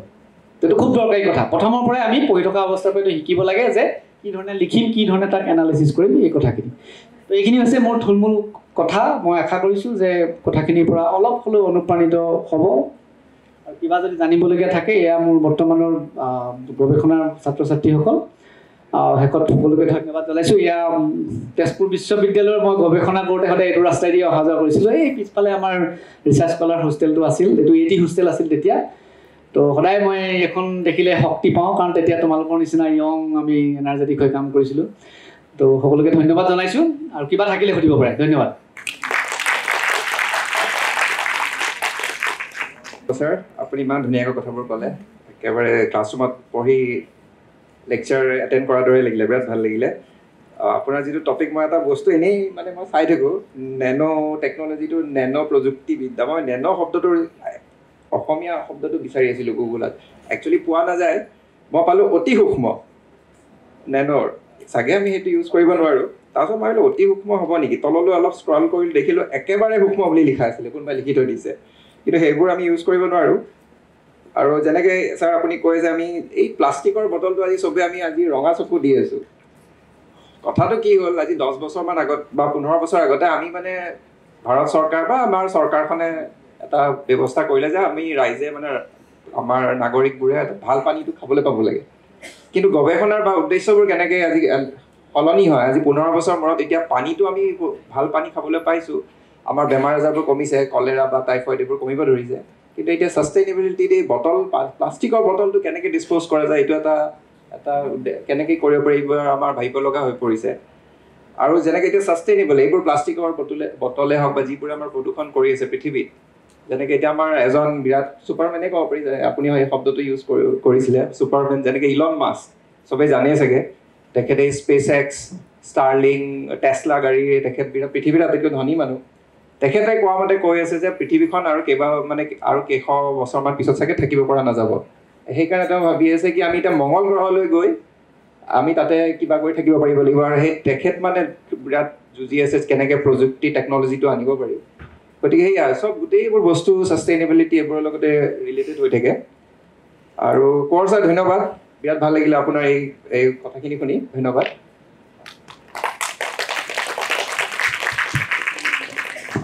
আমাৰ ইয়াৰ পিছত আমি অৰেল প্ৰেজেণ্টেশ্যনছখিনি আৰম্ভ কৰিম। আমাৰ ইয়াতে 3জন স্পীকাৰ আছে,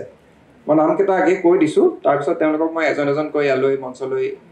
আহিবলৈ অনুৰোধ কৰিম। প্ৰথম আমাৰ প্ৰেজেণ্টাৰ হ'ব ডক্টৰ শ্ৰীময়ী বৰদলৈ, কানৈ কলেজৰ হয় তেখেত, ডিব্ৰুগড়ৰ। দ্বিতীয়জন হ'ব আমাৰ presenter doctor Rimli Bora, DKD college গোলাঘাটৰ। আৰু তৃতীয়জন হয় ডক্টৰ হেমাংগজ্যোতি শৰ্মা, মৰিগাঁও কলেজৰ। প্ৰথম মই এতিয়া এই প্ৰেজেণ্টেশ্যনটোৰ কাৰণে ডক্টৰ শ্ৰীময়ী বৰদলৈ, কানৈ কলেজৰ ডিব্ৰুগড়, তেখেতক অনুৰোধ কৰিলোঁ ইয়ালৈ আহিবলৈ। ধন্যবাদ।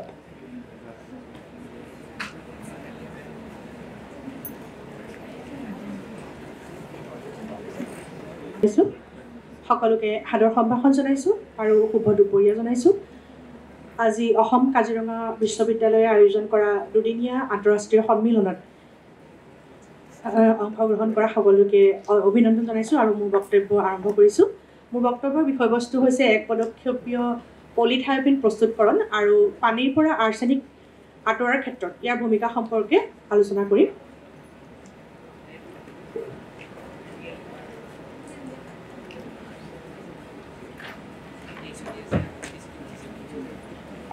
মূল বিষয়বস্তুলৈ আগবঢ়াৰ আগতে আমি আৰ্ছেনিকটো কি তাৰ বিষয়ে যদি চমুকৈ ক'বলৈ বিচাৰোঁ, তেনেহ'লে আৰ্ছেনিক হৈছে পানীত থকা এটা ৰাসায়নিক বিষাক্ত পদাৰ্থ। ইয়াৰ যিটো ৰাসায়নিক ফৰ্মুলা, সেই ফৰ্মুলা হৈছে AS। আৰু পানীত এই আৰ্ছেনিক থকাৰ কাৰণে পানীখিনি বিষাক্ত বুলি গণ্য কৰা হয় এই কাৰণেই যে আমি যদি দীৰ্ঘদিন ধৰি আৰ্ছেনিক থকা পানী সেৱন কৰোঁ বা আৰ্ছেনিক থকা পানী ব্যৱহাৰ কৰোঁ, তেনেহ'লে আমাৰ শৰীৰত এই আৰ্ছেনিকে বিষক্ৰিয়াৰ সৃষ্টি কৰিব পাৰে, আমাৰ শৰীৰৰ বিভিন্ন অংগ বা কলাৰ ক্ষতি সাধন কৰিব পাৰে। আৰু তাতোতকৈ ডাঙৰ কথা যে এই আৰ্ছেনিকে কৰ্কট ৰোগৰ সৃষ্টি কৰিব পাৰে। সেইকাৰণে এই আৰ্ছেনিকক পানীত থকা বিষাক্ত পদাৰ্থসমূহৰ ভিতৰত এক অন্যতম বিষাক্ত পদাৰ্থ হিচাপে গণ্য কৰা হৈছে। এতিয়া আমাৰ মনলৈ আহিব পাৰে যে আৰ্ছেনিক পানীত কেনেধৰণে থাকিব পাৰে। ই প্ৰধানতঃ অক্সাইড হিচাপে থাকে আৰু দুটাকৈ জাৰণ অৱস্থাত থাকে। ধনাত্মক 3 অৱস্থাত, যাক আৰ্ছেনাইড বুলি কওঁ, ধনাত্মক 5 অৱস্থাত, যাক আৰ্ছেনেট বুলি কওঁ। এই আৰ্ছেনেট আৰু আৰ্ছেনাইটক যদি তুলনা কৰোঁ, তেনেহ'লে এই আৰ্ছেনাইট অৱস্থাটো আৰ্ছেনেট অৱস্থাতকৈ অতি জটিল পানীৰ পৰা আঁতৰাবৰ কাৰণে আৰু অতিকৈ বেছি মাৰাত্মক। এনেবোৰ কাৰণতে বিশ্ব স্বাস্থ্য সংস্থাই আমাৰ খোৱা পানীত থাকিবলগীয়া ন্যূনতম এটা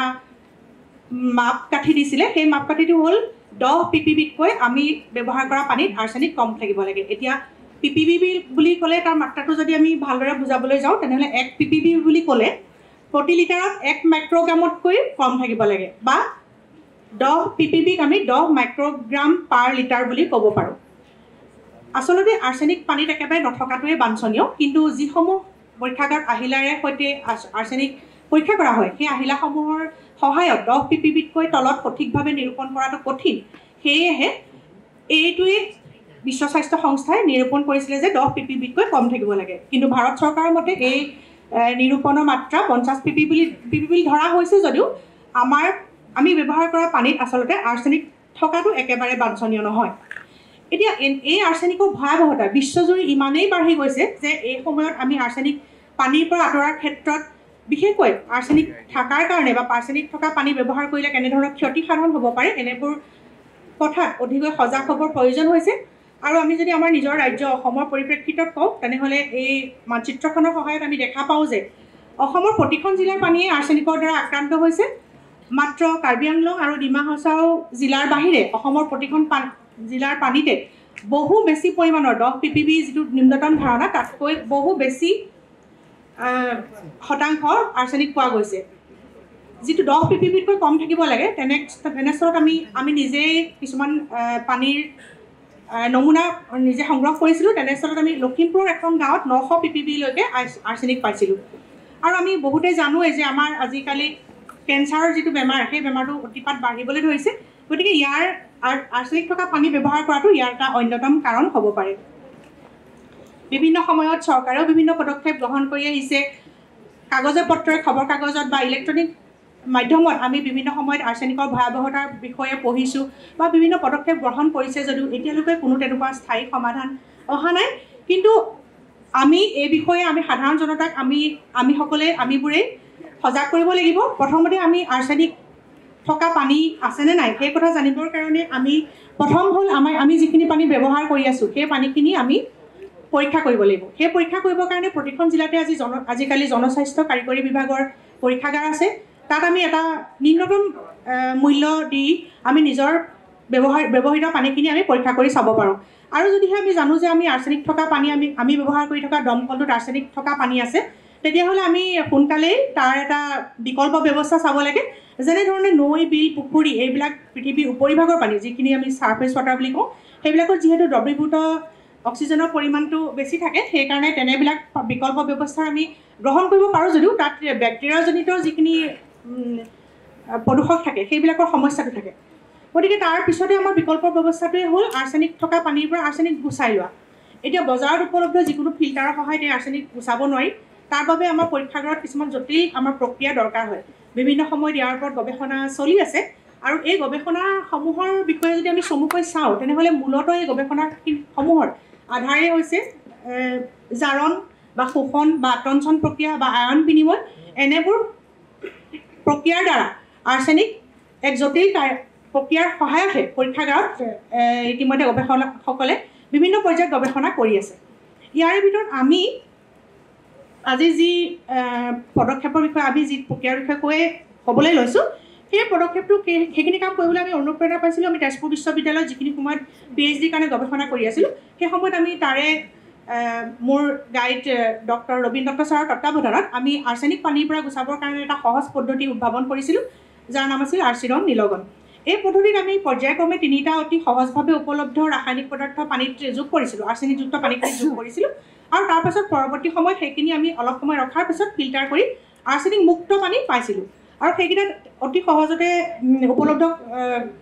ৰাসায়নিক পদাৰ্থ এটা হ'ল খোৱা ছ'ডা, এটা হ'ল পটাছিয়াম পাৰমাংগানেট, যাক আমি পটাছ বুলিও জানো, আৰু এটা হ'ল আইৰণৰ যৌগ, যিটো ফেৰিক ক্লৰাইড।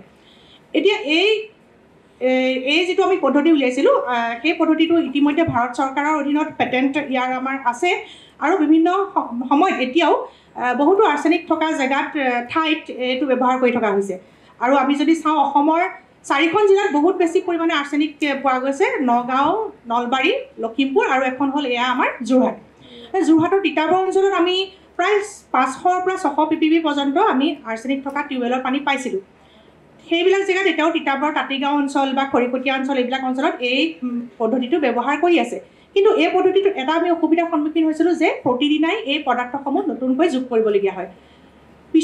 পৰৱৰ্তী পৰ্যায়ত যেতিয়া মই মোৰ গৱেষণাখিনি আগবঢ়াই নিবলৈ চেষ্টা কৰিলোঁ, তেতিয়া মই ভাবিলোঁ যে এই পদ্ধতিটোৰ এটা আধাৰ হিচাপে লৈ আমি যদি এটা এনেকুৱা ফিল্টাৰৰ কেণ্ডেল পদ্ধতি সৃষ্টি কৰিব পাৰোঁ, তেতিয়াহ'লে সহজভাৱে গাঁৱলীয়া মানুহেও সহজতে ব্যৱহাৰ কৰিব পাৰিব। সেই কথা মনত ৰাখি আমি আজিৰ যিখিনি কথা মই উল্লেখ কৰিবলৈ গৈছোঁ, সেই পদ্ধতিৰ কথা ভাবিছিলোঁ যে আমি বহুযোগী যৌগ ব্যৱহাৰ কৰি তাৰ এটা আধাৰ সৃষ্টি কৰি যদি আমি যিটো নেনো সংযোগী যৌগ, নেনো কম্পজিট যদি আমি বনাব পাৰোঁ, আৰু তাৰ আধাৰত যদি আমি কেণ্ডেল ছিষ্টেম এটা বনাব পাৰোঁ, তেতিয়াহ'লে আমাৰ আৰ্ছেনিক পানীৰ পৰা আঁতৰাৰ ক্ষেত্ৰত বা মানুহৰ মাজলৈ লৈ যোৱাৰ ক্ষেত্ৰত আমাৰ সহায় হ'ব। সেইটো ভাবিয়ে আমি প্ৰথম এটা বহুযোগী যৌগ আমি বাছি উলিয়াইছিলোঁ, সেইটো হ'ল পলিথায়পিন। এই পলিথায়পিনটো আমি ইয়াত এটা 1 step চিন্থেচিছ, অৰ্থাৎ এটা পদক্ষেপতে আমি প্ৰস্তুত কৰিছিলোঁ। সেই পদক্ষেপটো মই শ্লাইডখনত দেখাইছোঁৱে, কেনেধৰণে আমি এটা ৰাসায়নিক পদ্ধতি ব্যৱহাৰ কৰি এই পলিথায়পিন যৌগটো আমি প্ৰস্তুত কৰিছিলোঁ। আৰু প্ৰস্তুত হৈছেনে নাই সেই কথা আমি সত্য নিৰ্ধাৰণ কৰিবৰ কাৰণে আমি কিছুমান পৰীক্ষাগাৰত পৰীক্ষা কৰিছিলোঁ, যেনে FTR স্পেক্ট্ৰা। তাৰ পৰা আমি গম পাইছিলোঁ যে পলিথায়পিনটোত আমি যিটো বিশেষত্ব থাকিবলগীয়া পিক, কাৰ্বন, ছালফাৰ, কাৰ্বনৰ, সেইসমূহ আমি পাইছিলোঁ। আৰু তাৰ পিছৰ পৰ্যায়ত আমি যিটো ছেম এনালাইচিছ বুলি কয়, যিটো ছেম চিত্ৰ, তাৰ পৰা আমি দেখিছোঁ যে এটা খহটা পৃষ্ঠভাগৰ আমি পলিমাৰটোৰ খহটা এটা পৃষ্ঠভাগ পাইছিলোঁ আৰু পিছত যেতিয়া সেই বহুযোগী যৌগটো আমি আৰ্ছেনিক শোষণৰ কাৰণে ব্যৱহাৰ কৰিছিলোঁ পিছত পৃষ্ঠভাগ তাৰ মিহি হোৱা দেখা গৈছিল আৰু যিটো EDX স্পেক্ট্ৰা সোঁফালে দেখা গৈছে সেই EDX স্পেক্ট্ৰাৰ পৰা আমি এইটো কথা সত্য নিৰূপণ কৰিছিলোঁ যে যিটো পলিথাইপিনত থকা কাৰ্বন ছালফাৰ সেইসমূহৰ উপৰিও শোষণৰ পাছত আৰ্ছেনিকৰ উপস্থিতিটোৰ কথা আমি ধৰা পৰিছিলোঁ এইখিনি হ'ল কিছুমান বেটছ পৰীক্ষা ইয়াৰ কাৰণে আমি বিভিন্ন কাৰক আমি চাইছিলোঁ যে কাৰকসমূহ তাৰতম্য কৰি যেনেধৰণে পলিথাইপিন যৌগটোৱে কেনেধৰণে আৰ্ছেনিক আঁতৰোৱাৰ ক্ষেত্ৰত ভূমিকা লৈছে সেই কথা জানিবৰ কাৰণে আমি পলিথাইপিনৰ বিভিন্ন ড'জ বা বিভিন্ন মাত্ৰাত ব্যৱহাৰ কৰিছিলোঁ যেনেধৰণে আমি প্ৰথম গ্ৰাফটোত আমি দেখাইছোঁ যে 0.2 পৰা 0.5 0.8 এনেকৈ 1 গ্ৰাম প্ৰতি লিটাৰত আমি শোষক হিচাপে পলিথাইপিনটো ব্যৱহাৰ কৰিছিলোঁ আৰু ইয়াত আমি আৰ্ছেনিকটো আমি কৃত্ৰিমভাৱে পৰীক্ষাগাৰত যোগ কৰি লৈছিলোঁ কৃত্ৰিমভাৱে 500 ppb প্ৰাৰম্ভিক অৱস্থাত আমি যোগ কৰি লৈছিলোঁ আৰু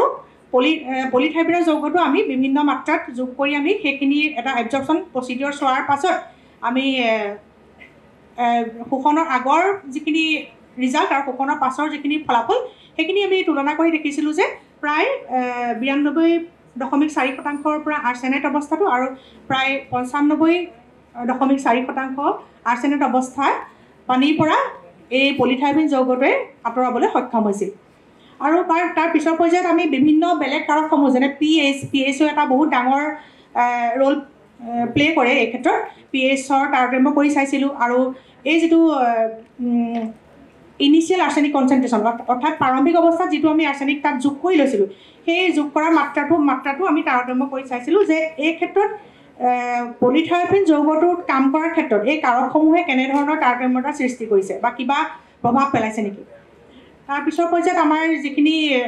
কেনেধৰণেনো আৰ্ছেনিকটো পলিথাইপিন যৌগটো ব্যৱহাৰ কৰাৰ পিছত তাৰ পৰা আঁতৰিছিল সেই কথাৰ যুক্তিযুক্ততাখিনি চাবৰ কাৰণে আমি বিভিন্ন সময়ত বেলেগ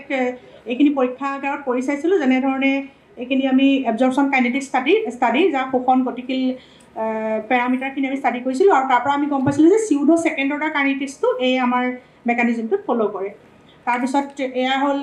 এবজৰ্পশ্যন আইচ'থৰ্ম ষ্টাডি তাৰ পৰা আমি গম পাইছিলোঁ যে যিটো মনোলাৰ এবজৰ্পশ্যন লেংগুৰ আইচ'থৰ্মটো ইয়াৰ ক্ষেত্ৰত আমাৰ ফলাফলসমূহৰ ক্ষেত্ৰত সাদৃশ্য থকাটো দেখিছিলোঁ আৰু যিহেতু প্ৰাকৃতিকভাৱে যিখিনি পানী থাকে তাত সেই প্ৰাকৃতিকভাৱে থকা পানীত যে অকল আৰ্ছেনিকেই থাকিব এনে নহয় আৰ্ছেনিকৰ লগতে অন্য কিছুমান আয়নো থাকিব পাৰে সহাৱস্থান কৰে যেনেধৰণে কাৰ্বন থাকিব পাৰে ক্লৰাইড থাকিব পাৰে ফছফেট থাকিব পাৰে গতিকে পৰীক্ষাগাৰত আমি যিটো পলিথাইপিনৰ ক্ষেত্ৰত আমি চেষ্টা কৰিছিলোঁ আমি পানীখিনিত আৰ্ছেনিকৰ লগতে বেলেগ সহাৱস্থান কৰিব পৰা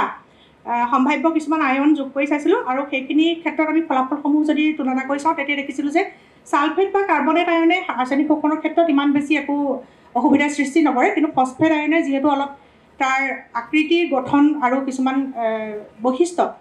আৰ্ছেনিকৰ সৈতে অলপ সাদৃশ্য থকা সেইকাৰণে ফছফেট আয়নে অলপমান অসুবিধাৰ সৃষ্টি কৰে আৰু এই আমি যেতিয়া শোষণ ব্যৱস্থাটো কৰি চাইছিলোঁ পলিথাইপিন যৌগটোৰ ক্ষেত্ৰত তেতিয়া দেখিছিলোঁ যে এই আমি ইয়াৰ যুক্তিযুক্ততাটো ইয়াৰ আঁৰত কিনো আছে সেই কথাটো জানিবলৈ যাওঁতে দেখিছিলোঁ যে আৰ্ছেনাইটটো যিহেতু আৰ্ছেনাইটেই হওক যিহেতু ঋণাত্মক অৱস্থাত থাকে নিগেটিভলি চাৰ্জড এই নিগেটিভলি চাৰ্জড আয়নটো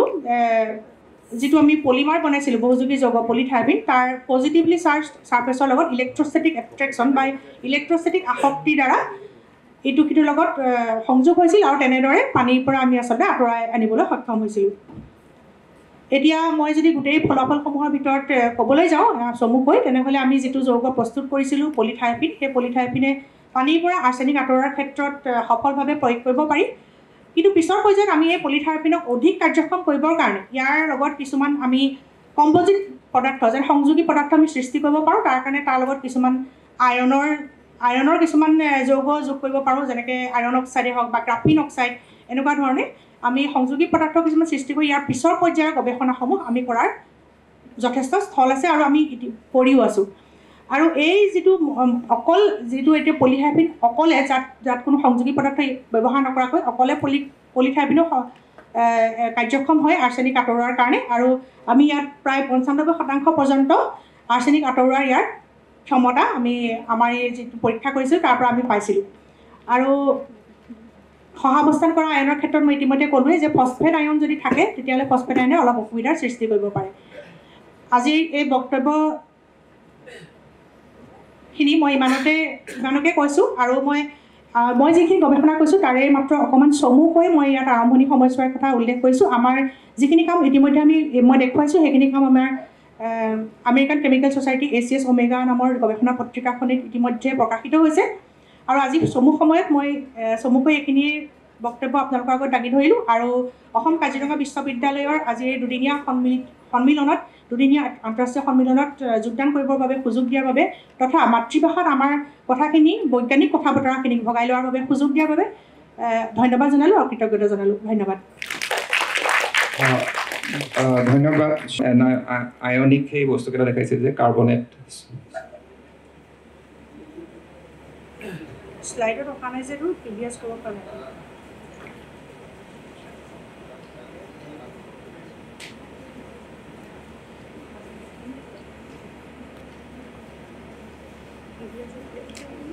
ঠিক আছে বাৰু, মই এনেই সুধি দিছোঁ। এই মানে আৰ্ছেনিকৰ যিটো আপোনালোকে চালে পানীত, তাৰমানে এই কাৰ্বনেট কিছুমান থাকে নহয়, কাৰ্বনেট নন কাৰ্বনেট হাৰ্ডনেছ, সেইবোৰো চায়। যিটো আপোনাৰ এই এনায়ন দেখালে CO3 এইবোৰ কাৰ্বনেট নন কাৰ্বনেট হাৰ্ডনেছত এইবোৰৰ প্ৰভাৱ পৰে। তে এইটো ষ্টাডি এনেকৈ কিবা চাইছিলে নেকি? সেইটো যিটো পানীৰ ঘনত্বৰ কথা কৈছে সেইটো অকল কাৰ্বনেট নহয়, মেগনেছিয়াম কাৰ্বনেট বা কেলছিয়াম কাৰ্বনেট এনেকৈ ধৰণে অধ্যয়ন কৰা হয় পানীৰ হাৰ্ডনেছটো চাবৰ কাৰণে। ইয়াত আমি চাইছিলোঁ যে আৰ্ছেনিকৰ লগত যদি অন্য কিছুমান এনায়ন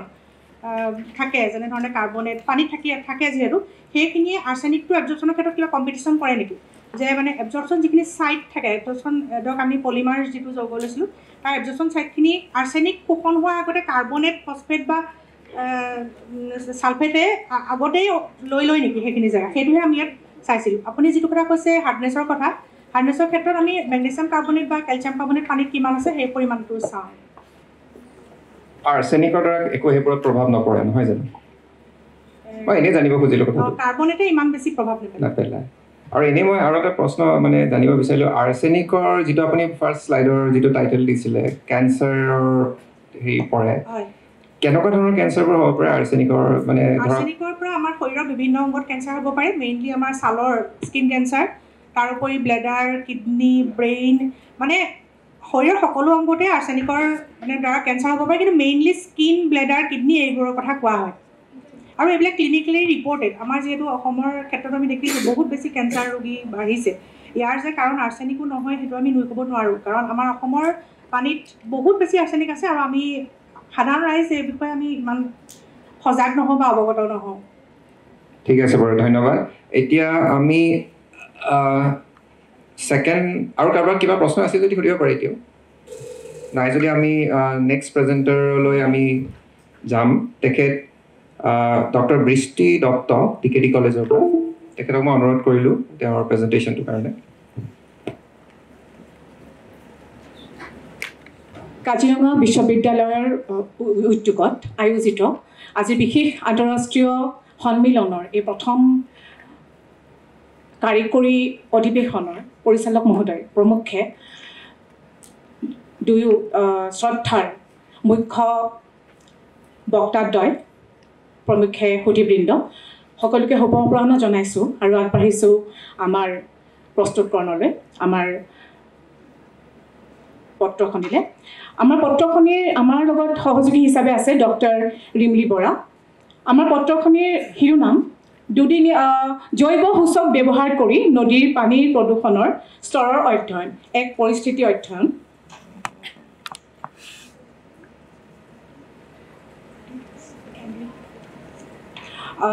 এই ক্ষেত্ৰত আমি পেপাৰখনিলে আগবঢ়াৰ আগতে ক'ব বিচাৰিছোঁ যে নদীসমূহ হৈছে প্ৰবাহমান পৰিস্থিতিতন্ত্ৰ, গতিকে নদীসমূহে বিশেষকৈ বহন ক্ষমতা তথা জলবায়ু পৰিৱৰ্তনৰ ক্ষেত্ৰত বিশেষ ভূমিকা পালন কৰে। আৰু আমাৰ এই পত্ৰখনিৰ মুখ্য লক্ষ্যই হৈছে যে নদীৰ ক্ষেত্ৰত, নদী হৈছে জলজ পৰিস্থিতিতন্ত্ৰ, গতিকে নদীৰ ক্ষেত্ৰত কি ধৰণেৰে এই জলবায়ু পৰিৱৰ্তনে বা বহন ক্ষমতাই প্ৰভাৱ পেলায় আৰু নদীৰ পৰিস্থিতিতন্ত্ৰৰ যি পৰিৱৰ্তন, সূক্ষ্ম পৰিৱৰ্তন বা স্থূল পৰিৱৰ্তন যিয়েই নহওক, কিদৰে ইয়াক আমি অধ্যয়ন কৰিব পাৰোঁ সূক্ষ্মতাৰে, সেয়ে হৈছে এই পত্ৰখনিৰ বিশেষ লক্ষ্য। এই ক্ষেত্ৰত আমি ক'ব পাৰোঁ যে নদীসমূহ হৈছে ভৌতিক, জৈৱিক তথা ৰাসায়নিক কাৰকৰ এক সংগবদ্ধ এক পৰিস্থিতিতন্ত্ৰ। সেয়ে আমি আমাৰ বিশেষ এই অধ্যয়নটোৰ বাবে আমি লৈছোঁ জৈৱ কাৰকক, জৈৱ সূচকক লৈছোঁ আৰু জৈৱ সূচক হিচাপে আমি ব্যৱহাৰ কৰিছোঁ মেক্ৰ' ইনভাৰ্টিব্ৰেট। মেক্ৰ' ইনভাৰ্টিব্ৰেটনো কি? প্ৰথমে আমি সেইটো জানিব লাগিব। মেক্ৰ' ইনভাৰ্টিব্ৰেট হৈছে পানীৰ তলত বাস কৰা কিছুমান অমেৰুদণ্ডী প্ৰাণী, যেনে শামুক বা এনিলিডা বুলি আমি যিটো ক'ব পাৰোঁ, বলয়ী প্ৰাণী, সন্ধিপদী প্ৰাণী বা শামুকজাতীয় প্ৰাণীখিনিকে আমি সাধাৰণতে আৰু বিভিন্ন ধৰণৰ পোক পতংগ যিখিনি অমেৰুদণ্ডী প্ৰাণীৰ ভিতৰতে অন্তৰ্ভুক্ত কৰা হয়, সেইসমূহকে আচলতে মেক্ৰ' ইনভাৰ্টিব্ৰেট বুলি কোৱা হয়। মেক্ৰ' ইনভাৰ্টিব্ৰেটৰ বিশেষ অসমীয়া পৰিশব্দটো ব্যক্ত কৰিবলৈ অকণমান অসুবিধা হৈছে। তলত বাস কৰা অমেৰুদণ্ডী প্ৰাণী বুলি আমি ক'ব লাগিব আচলতে। গতিকে আমি মেক্ৰ' ইনভাৰ্টিব্ৰেট বুলি আমি ইয়াক উল্লেখ কৰিছোঁ। গতিকে মেক্ৰ' ইনভাৰ্টিব্ৰেটসমূহে বিশেষভাৱে আচলতে আমি ৰাসায়নিক পৰীক্ষাতকৈ এই মেক্ৰ' ইনভাৰ্টিব্ৰেটসমূহক যদি আমি ব্যৱহাৰ কৰোঁ, যিটো সাধাৰণতে বহু যুগৰ পৰা চলি আহিছে, বিভিন্ন যিখিনি বাহিৰৰ দেশ তাত ইতিমধ্যে এই প্ৰক্ৰিয়াটো বহু যুগৰ পৰাই চলি আহিছে। গতিকে ইয়াৰ দ্বাৰা আমি যিহেতু সূক্ষ্ম কিছুমান পৰিৱৰ্তনৰ প্ৰতি তেওঁলোকে সঁহাৰি জনায় এই মেক্ৰ' ইনভাৰ্টিব্ৰেটসমূহে, গতিকে মেক্ৰ' ইনভাৰ্টিব্ৰেটসমূহক আমি এই অধ্যয়নত অন্তৰ্ভুক্ত কৰিছোঁ। গতিকে ইয়াত ইতিমধ্যে আমি এই কথাখিনি ব্যক্ত কৰিছোঁ। গতিকে আমি পদ্ধতিলৈ আগবাঢ়োঁ। পদ্ধতিত আমি প্ৰথমে আমাৰ য'ত আমি অধ্যয়নটি কৰিছোঁ, আমি অধ্যয়নটি কৰিছোঁ দিখৌ নদী। দিখৌ নদী হৈছে ব্ৰহ্মপুত্ৰ নদীৰ এখন দক্ষিণ দিশীয় এখন উপনদী, যি গৈ পেলাই আকৌ ব্ৰহ্মপুত্ৰতে মিলিত হৈছেগৈ। গতিকে তাৰে 5টা ষ্টেচন আমি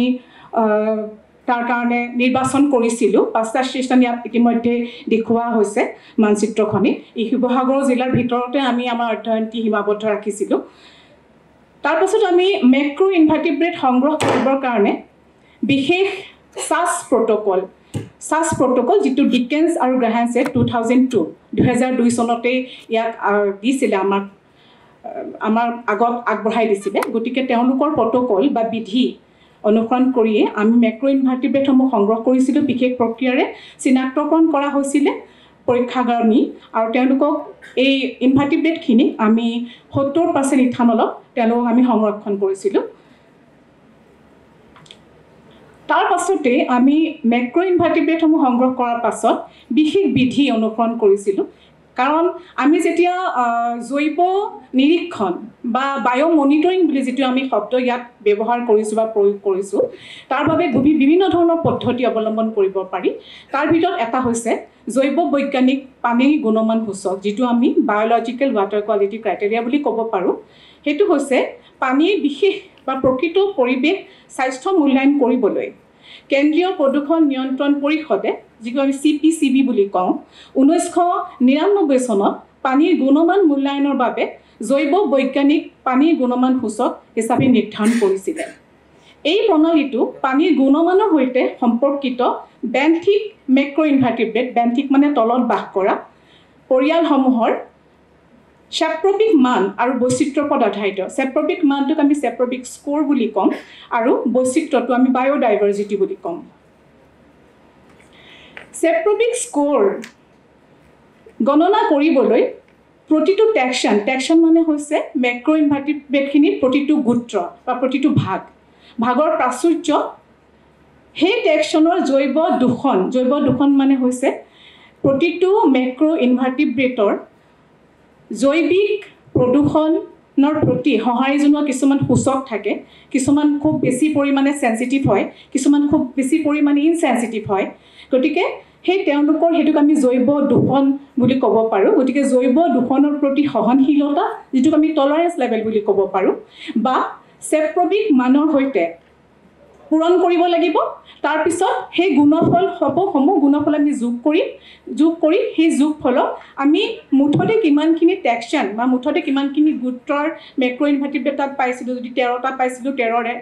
যদি আমি 14টা পাইছিলোঁ 14ৰে, তেনেকৈ সেইটোৰে আমি ভাগ কৰিম। যিটো মূল আমি পাম, যিটো মূল্যাংকন আমি পাম বা যিটো ভেলু আমি পাম, সেইটোৱে হৈছে চেপ্ৰবিক স্ক'ৰ। আৰু যিসকল পৰিয়াল মানে এইটো আমি মেক্ৰ' ইনভাৰ্টিব্ৰেটৰ ফেমিলিখিনিৰ কথা কৈছোঁ, যিসকল পৰিয়াল প্ৰদূষণৰ অত্যন্ত সংবেদনশীল বা চেঞ্চিটিভ, সিহঁতৰ স্ক'ৰ 10 ধৰা হৈছে। আৰু যিখিনিয়ে প্ৰদূষণৰ প্ৰতি অধিক সহনশীল, সহ্য কৰিব নোৱাৰে প্ৰদূষণ, তেওঁলোকক 1 বা 2ত ধৰা হৈছে। আৰু তাৰ পাছত আহিছিলে ডাইভাৰ্চিটি স্ক'ৰ বা বৈচিত্ৰ্য সূচক। সেয়া হৈছে সংগৃহীত জীৱসমূহ, যিমানখিনি মেক্ৰ' ইনভাৰ্টিব্ৰেট আমাৰ গণনাৰ সময়ত বা আমাৰ অধ্যয়নৰ সময়ত আমি সংগ্ৰহ কৰিছিলোঁ, সেই গোটেই মেক্ৰ' ইনভাৰ্টিব্ৰেটখিনি বা প্ৰজাতিসমূহ আমি যোগ কৰিছিলোঁ আৰু সংগৃহীত মুঠ জীৱৰ অনুপাতটোৱে হৈছে বৈচিত্ৰ্য সূচক বা ডাইভাৰ্চিটি স্ক'ৰ। এতিয়া এই চেপ্ৰবিক স্ক'ৰ আৰু ডাইভাৰ্চিটি স্ক'ৰকে আমি আচলতে এই অধ্যয়নত ব্যৱহাৰ কৰিছিলোঁ, কিয়নো জৈৱ বৈজ্ঞানিক পৰ্যায়েৰে বা বায়ুমনিটৰিং পদ্ধতিৰে যদি আমি এটা পৰিস্থিতি তন্ত্ৰৰ বিষয়ে বা পৰিস্থিতি তন্ত্ৰত কিনো ঘটি আছে সেইটো যদি অধ্যয়ন কৰিবলৈ যাওঁ, বহুতকেইটা পদ্ধতি আছে, তাৰ ভিতৰত এইটো এটা পদ্ধতি। ইয়াত আমি এখন টেবুল দেখিবলৈ পাইছোঁ। এই টেবুলখনত এটা ৰেঞ্জ দেখুওৱা হৈছে, চেপ্ৰবিক স্ক'ৰ, ডাইভাৰ্চিটি স্ক'ৰ, এই দুইটাক একেলগে সন্মিলিতভাৱে ব্যৱহাৰ কৰিহে আমি আচলতে এই নদীৰ গোটেই প্ৰক্ৰিয়াটো আমি কৰিব পাৰিম, নদীৰ পানীখিনিৰ গুণাগুণ আমি আচলতে অধ্যয়ন কৰিব পাৰিম। গতিকে ইয়াত অলৰেডি আমি দেখিবলৈ পাইছোঁ ইতিমধ্যে যে ইয়াত এইখন হৈছে এটা প্ৰামাণিক বিধি, এইটো ইতিমধ্যে প্ৰামাণিক এটা বিধি হয় বা প্ৰট'কল বুলি যিটো আমি ক'ব পাৰোঁ। এইখনৰ ওপৰত ধাৰণা কৰিয়ে, এইখনৰ ওপৰত ভিত্তি কৰিয়ে আচলতে আমি আমাৰ অধ্যয়নটো কৰিছোঁ। ইয়াত দেখা পাইছোঁ যে যদি চেপ্ৰবিক স্ক'ৰ 7ৰ পৰা বেছি হয়, তেতিয়াহ'লে আমি ক'ব লাগিব যে যেতিয়া চেপ্ৰবিক স্ক'ৰটো 7ৰ পৰা বাঢ়ি যায়, 10লৈকে গুচি যায়, তাত আচলতে যদি চেপ্ৰবিক স্ক'ৰ তেনেকুৱা হয়, তেতিয়া সেই পৰিস্থিতি তন্ত্ৰটোত প্ৰদূষণৰ প্ৰতি সহনশীল মেক্ৰ' ইনভাৰ্টিব্ৰেটৰ পৰিমাণ কম থাকে, মানে পলিউশ্যন চেঞ্চিটিভ মেক্ৰ' ইনভাৰ্টিব্ৰেটৰ পৰিমাণ বেছি থাকিব। তাৰমানে ইয়াৰ অৰ্থ এইটো, তাৰমানে সেই পানীখিনি ক্লিন হয়, সেই পানীখিনি প্ৰদূষণমুক্ত হয়। সেইটো কাৰণে চেঞ্চিটিভ বা প্ৰদূষণৰ প্ৰতি অসহনশীল মেক্ৰ' ইনভাৰ্টিব্ৰেটৰ পৰিমাণ তাত বেছি পোৱা যাব। আৰু যেতিয়া ৰেঞ্জ অফ ডাইভাৰ্চিটি স্ক'ৰটো বেছি হয়, তাৰমানে তাত ডাইভাৰ্চিটি স্ক'ৰটোৱে এটা পৰিস্থিতি তন্ত্ৰত থকা জীৱৰ গোটেই জৈৱ বৈচিত্ৰ্যটোক সূচায়। তাৰমানে জৈৱ বৈচিত্ৰ্য তাত বহুত বেছি পৰিমাণে আছে। বেছি পৰিমাণে যদি আছে জৈৱ বৈচিত্ৰ্য, ইয়াৰ অৰ্থ হৈছে তাত বহুত বেছি পৰিমাণে জীৱ আছে। জীৱ বেছি থকা মানে সেই নদীখনৰ পানী অত্যন্ত প্ৰদূষণমুক্ত, সেয়েহে তাত ইমান জীৱ থাকিব পাৰিছে। গতিকে এনেকুৱা ধৰণে আমি ৰেঞ্জটো দেখিছোঁ, লাহে লাহে কমি আহিছে আৰু এই ৰেঞ্জ মতে আমাৰ অধ্যয়নটো আমি কৰিছোঁ। ইয়াৰ পাছত মই ফলাফললৈ আহিছোঁ। ইয়াত আমি monsoon, post monsoon, pre monsoon, winter এনেকৈ 4টা ভাগত আমি ভগাই লৈছিলোঁ ঋতুকেইটা, আৰু সেই ঋতু অনুযায়ীয়ে আমি আমাৰ অধ্যয়ন জাৰি ৰাখিছিলোঁ। আৰু অধ্যয়নটোৰ অন্তত আমি গম পাইছিলোঁ, যিটো আমি এই তালিকাখনত দেখুৱাইছিলোঁ, তালিকাখনত দেখুওৱা মতে গোটেইকেইটা ষ্টেচনতে আমি চি পাইছিলোঁ। তাৰমানে আমাৰ অধ্যয়নে আমাক চি মানে ইয়াত আমি দেখা পাইছোঁ মডাৰেট পলিউশ্যন, মধ্যমীয়াভাৱে প্ৰদূষিত পাইছিলোঁ। আমি আমাৰ ষ্টেচনকেইটা আমি মধ্যমীয়াভাৱে প্ৰদূষিত পাইছিলোঁ, যিটো আমি ৰেঞ্জটো চেপ্ৰবিক স্ক'ৰ 3ৰ পৰা 6ৰ ভিতৰত পাইছিলোঁ আৰু ডাইভাৰ্চিটি স্ক'ৰটো 0.3ৰ পৰা 0.9ৰ ভিতৰত পাইছিলোঁ। সেয়েহে আমি চিত ৰাখিছিলোঁ। কিন্তু আমি তাৎপৰ্যপূৰ্ণভাৱে যিটো শেষৰ ষ্টেচন 5, যিটো আমি দিখৌমুখ বুলি কওঁ, ইয়াত বহুতে চাগে জ্ঞাত, শিৱসাগৰৰ দিখৌমুখত আমি অলপ কম পাইছিলোঁ। এইটো আমি ইয়াত জৈৱিক বা অৰ্গেনিক পলিউশ্যন বা জৈৱিক প্ৰদূষণটোহে আমি ইয়াত অধ্যয়ন কৰিছিলোঁ। গতিকে আমি তাত অকণমান কম পাইছিলোঁ, আৰু কম হোৱাৰ যিটো আঁৰৰ কাহিনী সেইটোলৈ আমি অলপ গৈছিলোঁ, বিভিন্নজনক আমি সোধা পোছাও কৰিছিলোঁ। তাত আমি গম পালোঁ যে তাত তেওঁলোকে কাপোৰ কানি ধোৱা কৰ্মবিলাক অলপ কম কৰে, কাৰণ অৰ্গেনিক পলিউশ্যন বা যিটো আমি জৈৱিক প্ৰদূষণ বুলি কওঁ, তাৰ মূল কাৰণ হৈছে মানৱ সৃষ্ট। যদি মানুহে বিভিন্ন ধৰণেৰে কাপোৰ কানি ধুৱে, অনবৰতে তাত কিছুমান সাৰ প্ৰয়োগ কৰে কাষৰীয়া ঠাইবিলাকত, সেই বস্তুবিলাক আহি পেলাই ইয়াত লগ হৈ পেলাই এই অৰ্গেনিক পলিউশ্যন বা জৈৱিক প্ৰদূষণৰ সৃষ্টি কৰে। গতিকে এই লাষ্টৰ ষ্টেচনটোত সেই কৰ্মকাণ্ডখিনি, মানৱ সৃষ্ট কাৰ্যখিনি অলপমান কম প্ৰভাৱটো, সেয়েহে তাত আমি বি পাইছিলোঁ। অকণমান প্ৰদূষণটো যদি আমি এই তালিকাখনত চাওঁ, পলিউশ্যনটো আমি শ্লাইড পলিউশ্যন পাইছিলোঁ, খুব কম সূক্ষ্মভাৱে চাইছিলোঁ আমি, তেতিয়া আমি খুব কম প্ৰদূষণ পাইছিলোঁ। আমি ইয়াৰ পাছৰ মই এটা বাৰ ডায়েগ্ৰাম দেখাবলৈ চেষ্টা কৰিছোঁ। এই ডায়েগ্ৰামটোত মেক্ৰ' ইনভাৰ্টিব্ৰেটৰ যদি আমি পপুলেশ্যনলৈ যাওঁ তেতিয়াহ'লে মেক্ৰ' ইনভাৰ্টিব্ৰেটৰ জনসংখ্যা আমি এনেকুৱা ধৰণে পাইছিলোঁ যিখিনি জনসংখ্যা বা যিখিনি মেক্ৰ' ইনভাৰ্টিব্ৰেটৰ টলাৰেঞ্চ লেভেল বা প্ৰদূষণ সহনশীলতাটো বেছি তেনেকুৱা মেক্ৰ' ইনভাৰ্টিব্ৰেটখিনি আমি অকণমান বেছিকৈ পাইছিলোঁ তাৰ অৰ্থ এইটোৱে আছিলে যে যদি আমি টলাৰেঞ্চ বা সহনশীল মেক্ৰ' ইনভাৰ্টিব্ৰেট পাওঁ তেতিয়াহ'লে পানীখিনি অৰ্গেনিক পলিউশ্যন বা জৈৱিক প্ৰদূষণযুক্ত হ'ব পাৰে যিহেতু আমি কোনো ধৰণৰ কেমিকেল পৰীক্ষা তাত কৰা নাছিলোঁ আমি মাত্ৰ এই বায়' ইণ্ডিকেটৰ বা জৈৱ সূচকৰহে সহায় লৈছিলোঁ গতিকে জৈৱ সূচকৰ সহায়ত আমি এইটোৱে ক'ব পাৰোঁ যে আমি ষ্টাডি কৰা বা আমি অধ্যয়ন কৰা যিকেইটা ষ্টেচন আছিলে সেই ষ্টেচনকেইটাত আমি যিখিনি 8, 9, 10 তাৰমানে যিখিনিৰ পলিউশ্যন টলাৰেঞ্চ লেভেল বা প্ৰদূষণ সহনশীলতা অত্যন্ত বেছি চেঞ্চিটিভ নহয় তেওঁলোকৰ আটাইতকৈ বেছি পাইছিলোঁ তাৰমানে তেওঁলোকৰ পৰিমাণটো বেছি পোৱাৰ অৰ্থ এইটোৱে যে হয়তো তাত অৰ্গেনিক পলিউশ্যনৰ পৰিমাণটো অকণমান বেছি আছিলে এতিয়া আমি যদি টলাৰেঞ্চৰ কথা ক'বলৈ যাওঁ বা সহনশীলতাৰ কথা ক'বলৈ যাওঁ এই মানসমূহ আমি এনেই আচলতে লোৱা নাছিলোঁ তাৰ কাৰণে আমি বিশেষ বিধি বা বিশেষ প্ৰট'কল আমি অনুসৰণ কৰিছিলোঁ হেলচেনহফ 1987 চনত বড এটল 1996 চনত এনেকুৱা ধৰণে কেইবাজনো ব্যক্তিয়ে বিভিন্ন পৰীক্ষাৰ দ্বাৰা তেওঁলোকে প্ৰট'কল আমাক দি থৈ গৈছিলে সেই বিশেষ প্ৰামাণিক প্ৰট'কল বা বিধি অনুসৰণ কৰিহে আমি আচলতে সহনশীলতা বা টলাৰেঞ্চৰ পৰ্যায়টো আমি অধ্যয়ন কৰিছিলোঁ এইখিনি ইতিমধ্যে আমি আলোচনা কৰিছোঁৱে এতিয়া আমি আহোঁ জৈৱিক পানী গুণমান মানদণ্ড বা বায়'লজিকেল ৱাটাৰ কোৱালিটি ক্ৰাইটেৰিয়া যিটো আমি ইতিমধ্যে কৈছিলোঁ যে এই ক্ৰাইটেৰিয়া বা এই পদ্ধতিটো আমি দুটা দিশৰ ওপৰত চেপ্ৰবিক স্ক'ৰ আৰু ডাইভাৰ্চিটি স্ক'ৰ এই দুটা ইতিমধ্যে আমি আলোচনা কৰিছোঁ এই দুটাৰ কিমাননো পাইছিলোঁ আমি মূল্যাংকনৰ ওপৰতে আচলতে আমাৰ পদ্ধতিটো ভিত্তিতে হৈছিলে ষ্টেচন 5ত চেপ্ৰবিক স্ক'ৰ অন্যান্য ষ্টেচনৰ তুলনামূলকভাৱে বেছি আছিল ইতিমধ্যে দেখুওৱা হৈছে বৈচিত্ৰ্য স্ক'ৰ বা ডাইভাৰ্চিটি স্ক'ৰৰ সমান্তৰাল পাঠেও এইটো প্ৰদৰ্শন কৰে যে এই অংশত সকলো ঋতুতে 4টা ঋতু আমি লৈছিলোঁ পানীৰ গুণমান সামান্য দূষিত বা স্লাইটলি পলিউটেড বুলি ধৰা হৈছে কিন্তু আন 4 ষ্টেচনত মানে 1, 2, 3, 4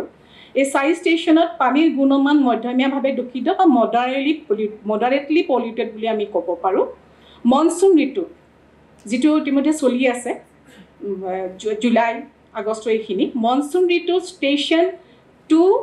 আৰু 4ত সামান্য দূষণ লক্ষ্য কৰা গৈছিলে ষ্টেচন 1 আৰু 3ত দূষণৰ পৰিমাণ আন ষ্টেচনৰ তুলনাত বেছি দেখা গৈছিলে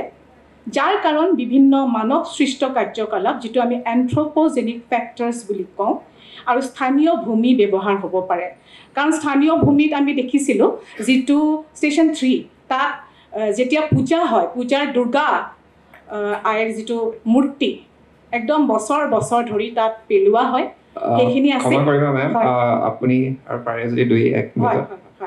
ইতিমধ্যে মই শেষৰ পৰ্যায়ত আহিছোঁ আমি উপসংহাৰলৈ আহিছোঁ ইতিমধ্যে এইখিনি আলোচনা কৰা হৈ গৈছে বৰ্তমান অধ্যয়নৰ বায়'লজিকেল ৱাটাৰ কোৱালিটি ক্ৰাইটেৰিয়া অনুসৰি দেখা গৈছে যে ষ্টেচন 5ত চেপ্ৰবিক স্ক'ৰৰ ষ্টেচনৰ তুলনাত বেছি পোৱা গৈছে এই ষ্টেচনত সকলো ঋতুত পানীৰ গুণমান সামান্য দূষিত কিন্তু আন 4 ষ্টেচনত মধ্যমীয়াভাৱে দূষিত বুলিয়ে ধৰা হৈছে বৰ্তমান অধ্যয়নত সংগৃহীত মেক্ৰ' ইনভাৰ্টিব্ৰেট প্ৰজাতিসমূহ বেছিভাগ দূষণ সহনশীল প্ৰজাতি বুলি কোৱা গৈছে সেয়ে এনে প্ৰজাতিৰ প্ৰাচুৰ্যই নদীত জৈৱ দূষকৰ প্ৰৱেশৰ সূচক হিচাপে গণ্য কৰিব পৰা যায় নদীসমূহ নিজৰ ভূ দৃশ্যৰ অৱস্থা আৰু গুণমানৰ প্ৰতিফলন সেয়ে নদীৰ জৈৱিক নিৰীক্ষণ আৰু জৈৱ প্ৰমূল্যায়নৰ মাধ্যমেৰে পানীৰ গুণমান পৰিমাণ ভূগৰ্ভ আৰু পৃষ্ঠ পানীৰ সম্পৰ্ক আদিৰ বিষয়ে আন্তঃনিৰ্ভৰতা বুজি পোৱা যায় জৈৱিক মানদণ্ড সম্পদৰ অৱস্থা নিৰীক্ষণৰ এক সংবেদনশীল মাধ্যম বিশেষকৈ যেতিয়া পানীৰ ক্ষতি অবিষাক্ত নন টক্সিক আৰু অৰাসায়নিক কাৰক হয় এই সম্পদৰ অৱস্থা চিহ্নিতৰ মূল্যায়ন কৰিব পাৰে শাৰীৰিক ৰাসায়নিক আৰু জৈৱ প্ৰভাৱসমূহ চিনাক্ত কৰিব পাৰে লগতে ইয়াৰ সংগ্ৰামী প্ৰভাৱসমূহ ধৰিব পাৰি গতিকে ইয়াত যিহেতু আমি এটা বিশেষ দিশহে অধ্যয়ন কৰিছোঁ গতিকে পানীৰ বা জলজ পৰিস্থিতি তন্ত্ৰসমূহৰ আৰু ৰাসায়নিক দিশৰো যথেষ্ট স্থল আছে এই আমি পিছৰ পৰ্যায়তহে আমি অধ্যয়ন কৰিম নিশ্চয় গতিকে ইয়াতে আমাৰ গৱেষণা পত্ৰ ভাগি দটো গুচিয়ে গ'ল ধন্যবাদ কপি পেষ্ট কৰোঁতে হ'ব বাৰু তাৰ বাবে ক্ষমা কৰিব গৱেষণা পত্ৰ ভাগি সামৰণি মাৰিছোঁ ধন্যবাদ ধন্যবাদ বৃষ্টি মেম কাৰোবাৰ কিবা প্ৰশ্ন থাকিলে এতিয়া সুধিব পাৰে আৰু এই আপাহতে কাজিৰঙা বিশ্ববিদ্যালয়ত আচলতে এখন মোৰ প্ৰথম অসমীয়া ইংৰাজীতে দি থাকোঁ সদায় এখন অসমীয়াৰ প্ৰথম গৱেষণা পত্ৰ যথেষ্ট আন্তৰিকতাৰে ধন্যবাদ জনাইছোঁ ধন্যবাদ প্ৰশ্ন নাই যেন পাইছোঁ তেতিয়াহ'লে আমি আৰু আমাৰ শেষৰ আমাৰ যিজন প্ৰেজেণ্টাৰ ডক্টৰ হেমাংগজ্যোতি শৰ্মা মৰিগাঁও কলেজৰ তেখেতক মই অনুৰোধ কৰিলোঁ ইয়ালৈ তেখেতৰ প্ৰেজেণ্টেশ্যনটোৰ কাৰণে ধন্যবাদ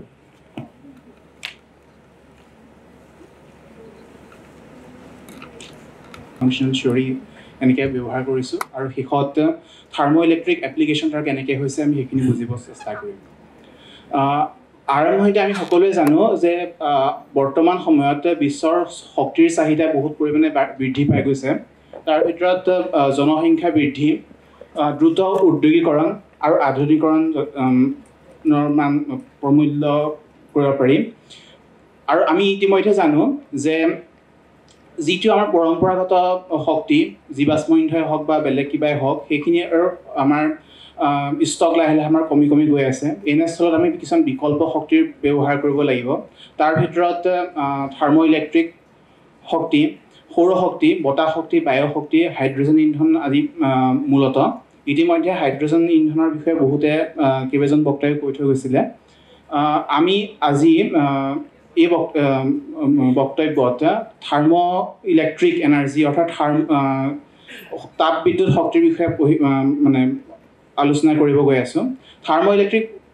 এনাৰ্জি একচুৱেলি কি হয় ছাপ'জ আমাৰ এটা মেটেৰিয়েল আছে মেটেৰিয়েলটোত আমি দুটা বেলেগ বেলেগ টেম্পাৰেচাৰ দি দিছোঁ ছাপ'জ এইটো এটা মেটেৰিয়েল হয় মোৰ ইয়াত এটা বেলেগ এটা টেম্পাৰেচাৰ ইয়াত এটা বেলেগ এটা টেম্পাৰেচাৰ ডিফাৰেঞ্চ এটা আছে আৰু সেই টেম্পাৰেচাৰ ডিফাৰেঞ্চটো সি ভল্টেজলৈ কনভাৰ্ট কৰি দিব আল্টিমেটলি আমি কি কৰিব গৈ আছোঁ যে থাৰ্মেল এনাৰ্জিক ইলেক্ট্ৰিচিটিলৈ কনভাৰ্ট কৰিব গৈ আছোঁ তাৰ কাৰণে আমাৰ এটা বিশেষ সূচাংক আছে সূচাংকটোক আমি চিবেক কফিচিয়েণ্ট বুলি কওঁ সি হৈছে S=-dV/dt অৰ্থাৎ টেম্পাৰেচাৰ ইউনিট টেম্পাৰেচাৰ ডিফাৰেঞ্চত কিমানখিনি পটেঞ্চিয়েল দি আছে সেইটো হৈছে চিবেক কফিচিয়েণ্ট আৰু তাৰ লগত এটা মেটেৰিয়েলে কিমান ভালকৈ আমাৰ কাম কৰিব পাৰিব তাৰ লগত কণ্ডাক্টিভিটি থাৰ্মেল কণ্ডাক্টিভিটি আৰু ইলেক্ট্ৰিকেল যিটো আমাৰ ইলেক্ট্ৰিকেল ট্ৰেন্সপৰ্ট কণ্ডাক্টিভিটি দুইটা উল্লেখযোগ্য ভূমিকা আছে যাক আমি ফিগাৰ অফ মেৰিট বুলি কৈ আছোঁ আৰু তাৰ ফৰ্মুলাটো মই ইয়াত শ্লাইডত উল্লেখ কৰিছোঁ আহিছোঁ ট্ৰানজিশ্যন মেটেল চেলকজেন ছিষ্টেমলৈ অৰ্থাৎ পৰিৱৰ্তন ধাতু চেলকজেন ছিষ্টেম ইয়াত যিখিনি ডি ব্লকৰ এলিমেণ্ট আছে পৰ্যায়বৃত্ত তালিকাত ডি ব্লকৰ এলিমেণ্টখিনি আমি ট্ৰানজিশ্যন মেটেল বা পৰিৱৰ্তন ধাতু বুলি কওঁ আৰু যি মই অলপমান হাইলাইট কৰিছোঁ ছালফাৰ চেলেনিয়াম আৰু টেলৰিয়ামক এইকেইটা হৈছে চেলকজেন এলিমেণ্ট ইয়াৰ বিভিন্ন ধৰণৰ পাৰমুটেশ্যন আৰু কম্বিনেশ্যন হ'ব পাৰে যি আমাক বেলেগ বেলেগ ট্ৰানজিশ্যন মেটেল চেলকজেন ছিষ্টেম দিয়ে ইতিমধ্যে বিভিন্ন জাৰ্নেলত প্ৰকাশ কৰা মতে 40টাতকৈ বেছি ট্ৰানজিশ্যন মেটেল চেলকজেন ছিষ্টেম ইতিমধ্যে আমি অধ্যয়ন কৰিছোঁ আৰু তাৰ ভিতৰত বহু সংখ্যকে 2D মেটেৰিয়েল হয় 2D মেটেৰিয়েল মানে এখন কাগজৰ নিচিনা যাৰ থিকনেছটো কম হয় আৰু ব্ৰেথ আৰু লেংথটো যথেষ্ট বেছি হয় ইয়াৰ ব্যৱহাৰৰ ভিতৰত মই বিশেষকৈ সৌৰ শক্তি বায়ু শক্তি হাইড্ৰজেন ইন্ধন বুলি যদি লিখি থৈছোঁ ইয়াৰ বহুত পৰিমাণে ব্যৱহাৰ আছে কেটালাইচিছ হওক ইলেক্ট্ৰকেমিকেল বেটাৰী ছুপাৰ কেপাচিটি হওক বা বহুতখিনি বা বায়ো ফিল্ডত কিছুমান এপ্লিকেশ্যন ইয়াৰ নথকা নহয় আমি মূলতে গোটেই অধ্যয়নটোত থিয়ৰিটিকেলি কৰিছোঁ যাত আমি কোৱাণ্টাম এক্সপ্ৰেছো এটা অ'পেন চ'ৰ্চ ছফ্টৱেৰ হয় তাক আমি ব্যৱহাৰ কৰিছোঁ কোৱাণ্টাম এক্সপ্ৰেছো ছফ্টৱেৰটোত ব্যৱহাৰ কৰি পেলাই আমি থাৰ্মো ইলেক্ট্ৰিক প্ৰপাৰ্টিখিনি বলষ্ট্ৰক ছফ্টৱেৰ ইউজ কৰিছিলোঁ তাত আমি জেনেৰেলাইজ গ্ৰেডিয়েণ্ট এপ্ৰক্সিমেশ্যন GGA এটা নন এম্পেৰিকেল PBE এক্সচেঞ্জ কৰিলেশ্যন ইউজ কৰিছিলোঁ আৰু MNX চিষ্টেমটো ক্ৰিষ্টেলগ্ৰাফি অ'পেন ডাটাবেছৰ পৰা যিটো আমাৰ বেছ ইউনিট চেলটো পাইছিলোঁ তাক আমি অপ্টিমাইজ কৰি পেলাই বাকী কেলকুলেশ্যনছখিনি আমি তেনেকৈ কৰিছিলোঁ চ' প্ৰথমতে আমি আহিছোঁ ইউনিট চেলটো আমাৰ দেখিবলৈ এনেকুৱা হয় য'ত মেংগানিজকে অকণমান ডাঙৰকৈ দেখুওৱা হৈছে আৰু কালাৰটো বেলেগ কালাৰটো দেখিবলৈ চাগে অলমষ্ট একে নিচিনা হৈ গৈছে PPT ইয়াত ৰংকেইটা দুটা বেলেগ বেলেগ ৰং দেখুৱাই আছে নীলাটোৱে স্পিন আপ বুজাই আছে স্পিন আপ কম্পনেণ্ট বা ইলেক্ট্ৰনৰ এটা দুটা কম্পনেণ্ট থাকে এটা হৈছে স্পিন আপ এটা হৈছে স্পিন ডাউন কম্পনেণ্ট নীলা পাৰ্টটো স্পিন আপ কম্পনেণ্টটো বুজাই আছে আৰু যিটো ৰঙা পাৰ্ট হৈছে স্পিন ডাউন কম্পনেণ্টটো বুজাই আছে চ' এয়া দেখিব পাৰোঁ যে ওপৰৰ পাৰ্টটো যিটো এটা জিৰ' লাইন এটা মই আঁকি থৈছোঁ প্ৰতিটোতে জিৰ' লাইনৰ ওপৰৰখিনি হৈছে কণ্ডাকশ্যন বেণ্ড আৰু জিৰ' লাইনৰ তলৰখিনি হৈছে আমাৰ ভেলেঞ্চ বেণ্ড এতিয়া সাধাৰণতে ছেমি কণ্ডাক্টিং চিষ্টেমবিলাকত ভেলেঞ্চ বেণ্ড আৰু কণ্ডাকশ্যন বেণ্ডৰ মাজত এটা গেপ এটা পোৱা যায় আৰু কণ্ডাক্টিং মেটেৰিয়েলত কি হয় ছেমি কণ্ডাক্টৰ ভেলেঞ্চ বেণ্ডৰ অভাৰলেপ কৰি থাকে কিন্তু ইণ্টাৰেষ্টিংলি ইয়াত না অভাৰলেপ কৰিছে না প্ৰপাৰ গেপ আছে এনেকুৱা মেটেৰিয়েলক আমি ছেমি মেটেল বুলি কৈ আছোঁ যিটো গ্ৰাফিনত হয় গ্ৰাফিনত এটা পাৰ্টিকুলাৰ পইণ্টত টাচ কৰে কিন্তু ইয়াত টাচো কৰা নাই মানে ইয়াত এটা ফননৰ এটা ভূমিকা আছে ইলেক্ট্ৰনিক ট্ৰেনজিশ্যনত এটা ফননে গুৰুত্বপূৰ্ণ ভূমিকা পালন কৰিব আৰু তাতকৈ ডাঙৰ কথা হৈছে আমাৰ ছিষ্টেমটো যিহেতু স্পিন আপ আৰু স্পিন ডাউনৰ মাজত যথেষ্টখিনি তাৰতম্য দেখা গৈছে ই গোটেই ছিষ্টেমটো মেগনেটিক ছিষ্টেম হয় তাৰমানে cubic monolayer system plus its magnetic system আৰু at the same time is non metallic system এতিয়া আহিছোঁ তাপ বিদ্যুৎ শক্তিত 50 মাইক্ৰ'ভল্ট পাৰ কেলভিনতকৈ যদি বেছি যদি পোৱা যায় আমি তাক ভাল তাপবিদ্যুৎ শক্তিসম্পন্ন মেটেৰিয়েল বুলি আমি ক'ব পাৰোঁ আমি দেখিছোঁ যে মেংগানিজ সেলেনাইট MNSৰ যিটো ছিষ্টেম হয় সি 71 মাইক্ৰ' কেলভিনলৈকে দিছে আৰু তাৰ বাকীখিনিয়ে অলমষ্ট 30 আৰু কোনোবাটো 15 মান দেখুৱাই আছে চ' তাৰ ভিতৰত এই তিনিটা যিটো চেম্পল আমি ষ্টাডি কৰিছোঁ তাৰপিছত MNS ছিষ্টেমটো বহুত এটা প্ৰমিচিং মেটেৰিয়েল হ'ব পাৰে থাৰ্মো ইলেক্ট্ৰিক মেটেৰিয়েলৰ কাৰণে আৰু তাৰ তলৰখিনি আমি ইলেক্ট্ৰিকেল কণ্ডাক্টিভিটি ভেৰিয়েশ্যনো চাইছোঁ with respect to chemical potential almost গছিয়ানৰ নিচিনাকৈ ভেৰি কৰিছে ইয়াৰ ভেৰিয়েশ্যনটো মূলতঃ দুটা কাৰণে হ'ব পাৰে ইলেক্ট্ৰিকেল কণ্ডাক্টিভিটি আছে number of carriers it may be electron or it may be hole দুইটা কাৰণে হ'ব পাৰে আৰু variation of the chemical potential or maybe the change in the density of state with respect to chemical potential পিছলৈ আহিলো thermal conductivity to almost আমি variation পাই আছো এটা ইন্টাৰেষ্টিং প্যাৰামিটাৰ মই উল্লেখ কৰোঁ যে thermal conductivity আমি অধ্যয়ন কৰিছোঁ হায়াৰ টেম্পাৰেচাৰত thermal conductivity বেছি হয় কিন্তু ইলেক্ট্ৰিকেল কণ্ডাক্টিভিটি লাষ্টৰ যিখন শ্লাইড আছিলে হায়াৰ টেম্পাৰেচাৰত ইলেক্ট্ৰিকেল কণ্ডাক্টিভিটি কমি গৈ আছিলে এইটো টোটেলি মেটেলিক প্ৰপাৰ্টি হয় যোনটো মেটেলৰ কাৰণে আমি যিটো বৈশিষ্ট্য পাই আছিলোঁ সেই একজেক্টলি ছেইম বৈশিষ্ট্যটো ছেইম মেটেলৰ কাৰণে পাই আছোঁ যিটো একো ছাৰপ্ৰাইজিং নহয় আমি এইখিনি কথা অলৰেডি জানোৱেই আমাৰ ছিষ্টেমটো সেইখিনি কথা অলৰেডি মানি চলিছে তাৰপিছত আহিলে ফিগাৰ অফ মেৰিটটো আমি ইতিমধ্যে কৈছোঁ যে ফিগাৰ অফ মেৰিটটোৱে এটা ছিষ্টেমটো ভাল তাপবিদ্যুৎ শক্তি দিব পাৰে নে নোৱাৰে তাৰ ওপৰত বেছড হয় আমি figure of merit MNS system যিটো প্ৰমিচিং থাৰ্মো ইলেক্ট্ৰিক প্ৰপাৰ্টি দেখুৱাই আছিলে তাৰ ফিগাৰ অফ মেৰিট 0.17 মানলৈকে দেখুৱাই আছে যিটো হাইয়েষ্ট পিক হয় অলমষ্ট কেমিকেল পটেঞ্চিয়েল 0.18 মানত আহিছে সেইটো আৰু এই পাৰ্টিকুলাৰ পইণ্টতে আমি তাক থাৰ্মো ইলেক্ট্ৰিক মেটেৰিয়েল হিচাপে ইউজ কৰিব পাৰিম শেষলৈ আহিলোঁ আমি এই অধ্যয়নটোত DFT থিয়ৰী ইউজ কৰি পেলাই ইলেক্ট্ৰনিক আৰু থাৰ্মো ইলেক্ট্ৰিক প্ৰপাৰ্টিখিনি অধ্যয়ন কৰিলোঁ MNS ছিষ্টেমটোৱে 71 মাইক্ৰ'ভল্ট পাৰ কেলভিনলৈকে আমাৰ চিবেক কফিচিয়েণ্ট দেখুৱাইছে আৰু ই যি যথেষ্ট ভাল মেটেৰিয়েল বুলি আমি ক'ব পাৰোঁ থাৰ্মো ইলেক্ট্ৰিক মেটেৰিয়েলৰ কাৰণে এই সুযোগতে আমাৰ মৰিগাঁও মহাবিদ্যালয়ত থকা ছুপাৰ কম্পিউটিং ফেচিলিটিক আমি ধন্যবাদ জনাইছোঁ যাৰ সহায়ত আমি গোটেই কামখিনি কৰিব পাৰিছিলোঁ ধন্যবাদ ধন্যবাদ কাৰোবাৰ কিবা প্ৰশ্ন থাকিলে এতিয়া সুধিব পাৰে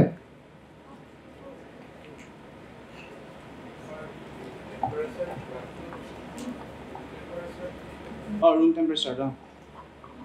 টেম্পাৰেচাৰটো ইয়াত ধৰিব পাৰিব third one is room temperature third one মানে জিৰ' কেলভিনৰ লাইনটা একেবাৰে জিৰ' লগত মিলি গৈছে মানে চ' ডেটছ ওপৰ বাজে 3 নম্বৰ হৈছে ৰুম টেম্পাৰেচাৰ মেটেলিক বিহেভিয়াৰটো হেৰি মানত ৰুম টেম্পাৰেচাৰ মানলৈকে মেটেলিক বিহেভিয়াৰ দেখুৱাই থাকে আৰু যথেষ্টখিনি অভাৰলেপিং আছে আৰু এনেকুৱা ফাৰ্ষ্ট মেটেৰিয়েল হয় যোনটো মেগনেটিকো হয় লেয়াৰ্ডো হয় তাৰপিছত উইথ কিউবিক ফেজ আৰু ছেমি মেটেলো হয় আৰু it is showing thermoelectric application.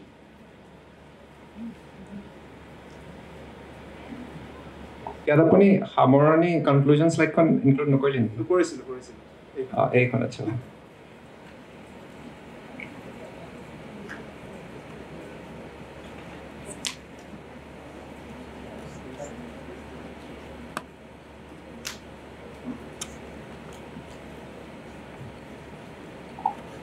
কাৰোবাৰ আৰু কিবা প্ৰশ্ন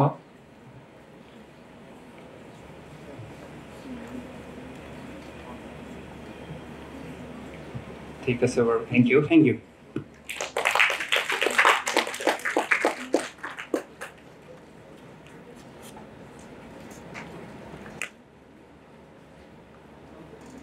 ধন্যবাদ ডক্টৰ হেমাংগজ্যোতি শৰ্মা আপুনি মৰিগাঁও কলেজৰ আছিলে গতিকে এই ছেশ্যনটো ইয়াতে আমি সমাপ্ত কৰিম গতিকে আমাৰ দুজন কিনট স্পীকাৰ আছিল এই ছেশ্যনটোত ডক্টৰ কুসুম কুমাৰ বনিয়া ছাৰ আৰু সুৰজিৎ কোঁৱৰ আৰু আমাৰ ইয়াতে তিনিখন প্ৰেজেণ্টেশ্যন হ'ল ইয়াতে তিনিজন প্ৰেজেণ্টাৰ আছিলে ডক্টৰ শ্ৰীময়ী বৰদলৈ কানৈ কলেজৰ বৃষ্টি দত্ত গোলাঘাটৰ DKT কলেজ আৰু হেমাংগজ্যোতি শৰ্মা মৰিগাঁও কলেজৰ গতিকে আপোনালোকে নিশ্চয় তেওঁলোকৰ প্ৰেজেণ্টেশ্যনছ কেইটাৰ পৰা লাভান্বিত হ'ল বুলি আশা কৰিলোঁ মই আৰু ইয়াতে আমাৰ এই ছেশ্যনটো সমাপ্ত হ'ল ধন্যবাদ ইয়াৰ লগে লগেই আমাৰ প্ৰথমটো কাৰিকৰী অধিৱেশনৰ সমাপ্তি ঘটিল মই মাননীয় অধ্যক্ষ মহোদয় ডক্টৰ ৰিপুঞ্জয় গগৈ ডাঙৰীয়াক আন্তৰিক ধন্যবাদ জ্ঞাপন কৰিছোঁ আমাৰ প্ৰথমটো কাৰ্যকাৰী অধিৱেশন সফলভাৱে পৰিচালিত কৰাৰ কাৰণে এতিয়া আমি মধ্যাহ্ন আহাৰৰ বাবে বিৰতি ল'ম আমাৰ পৰৱৰ্তী অধিৱেশন নিৰ্ধাৰিত সময় নিজ নিৰ্ধাৰিত স্থানত আৰম্ভ হ'ব সেয়ে সকলো অংশগ্ৰহণকাৰীক নিৰ্ধাৰিত সময়ত উপস্থিত থাকিবলৈ মই বিনীত অনুৰোধ জনালোঁ লগতে আয়োজক কমিটিক অনুৰোধ জনাইছোঁ যাতে তেওঁ আমাৰ অতিথি তথা পুঞ্জীভুক্ত অংশগ্ৰহণকাৰীক মধ্যাহ্ন আহাৰৰ বাবে SCT ছেমিনাৰ হললৈ আগবঢ়াই নিয়াৰ ব্যৱস্থা কৰে ধন্যবাদ সকলোলৈকে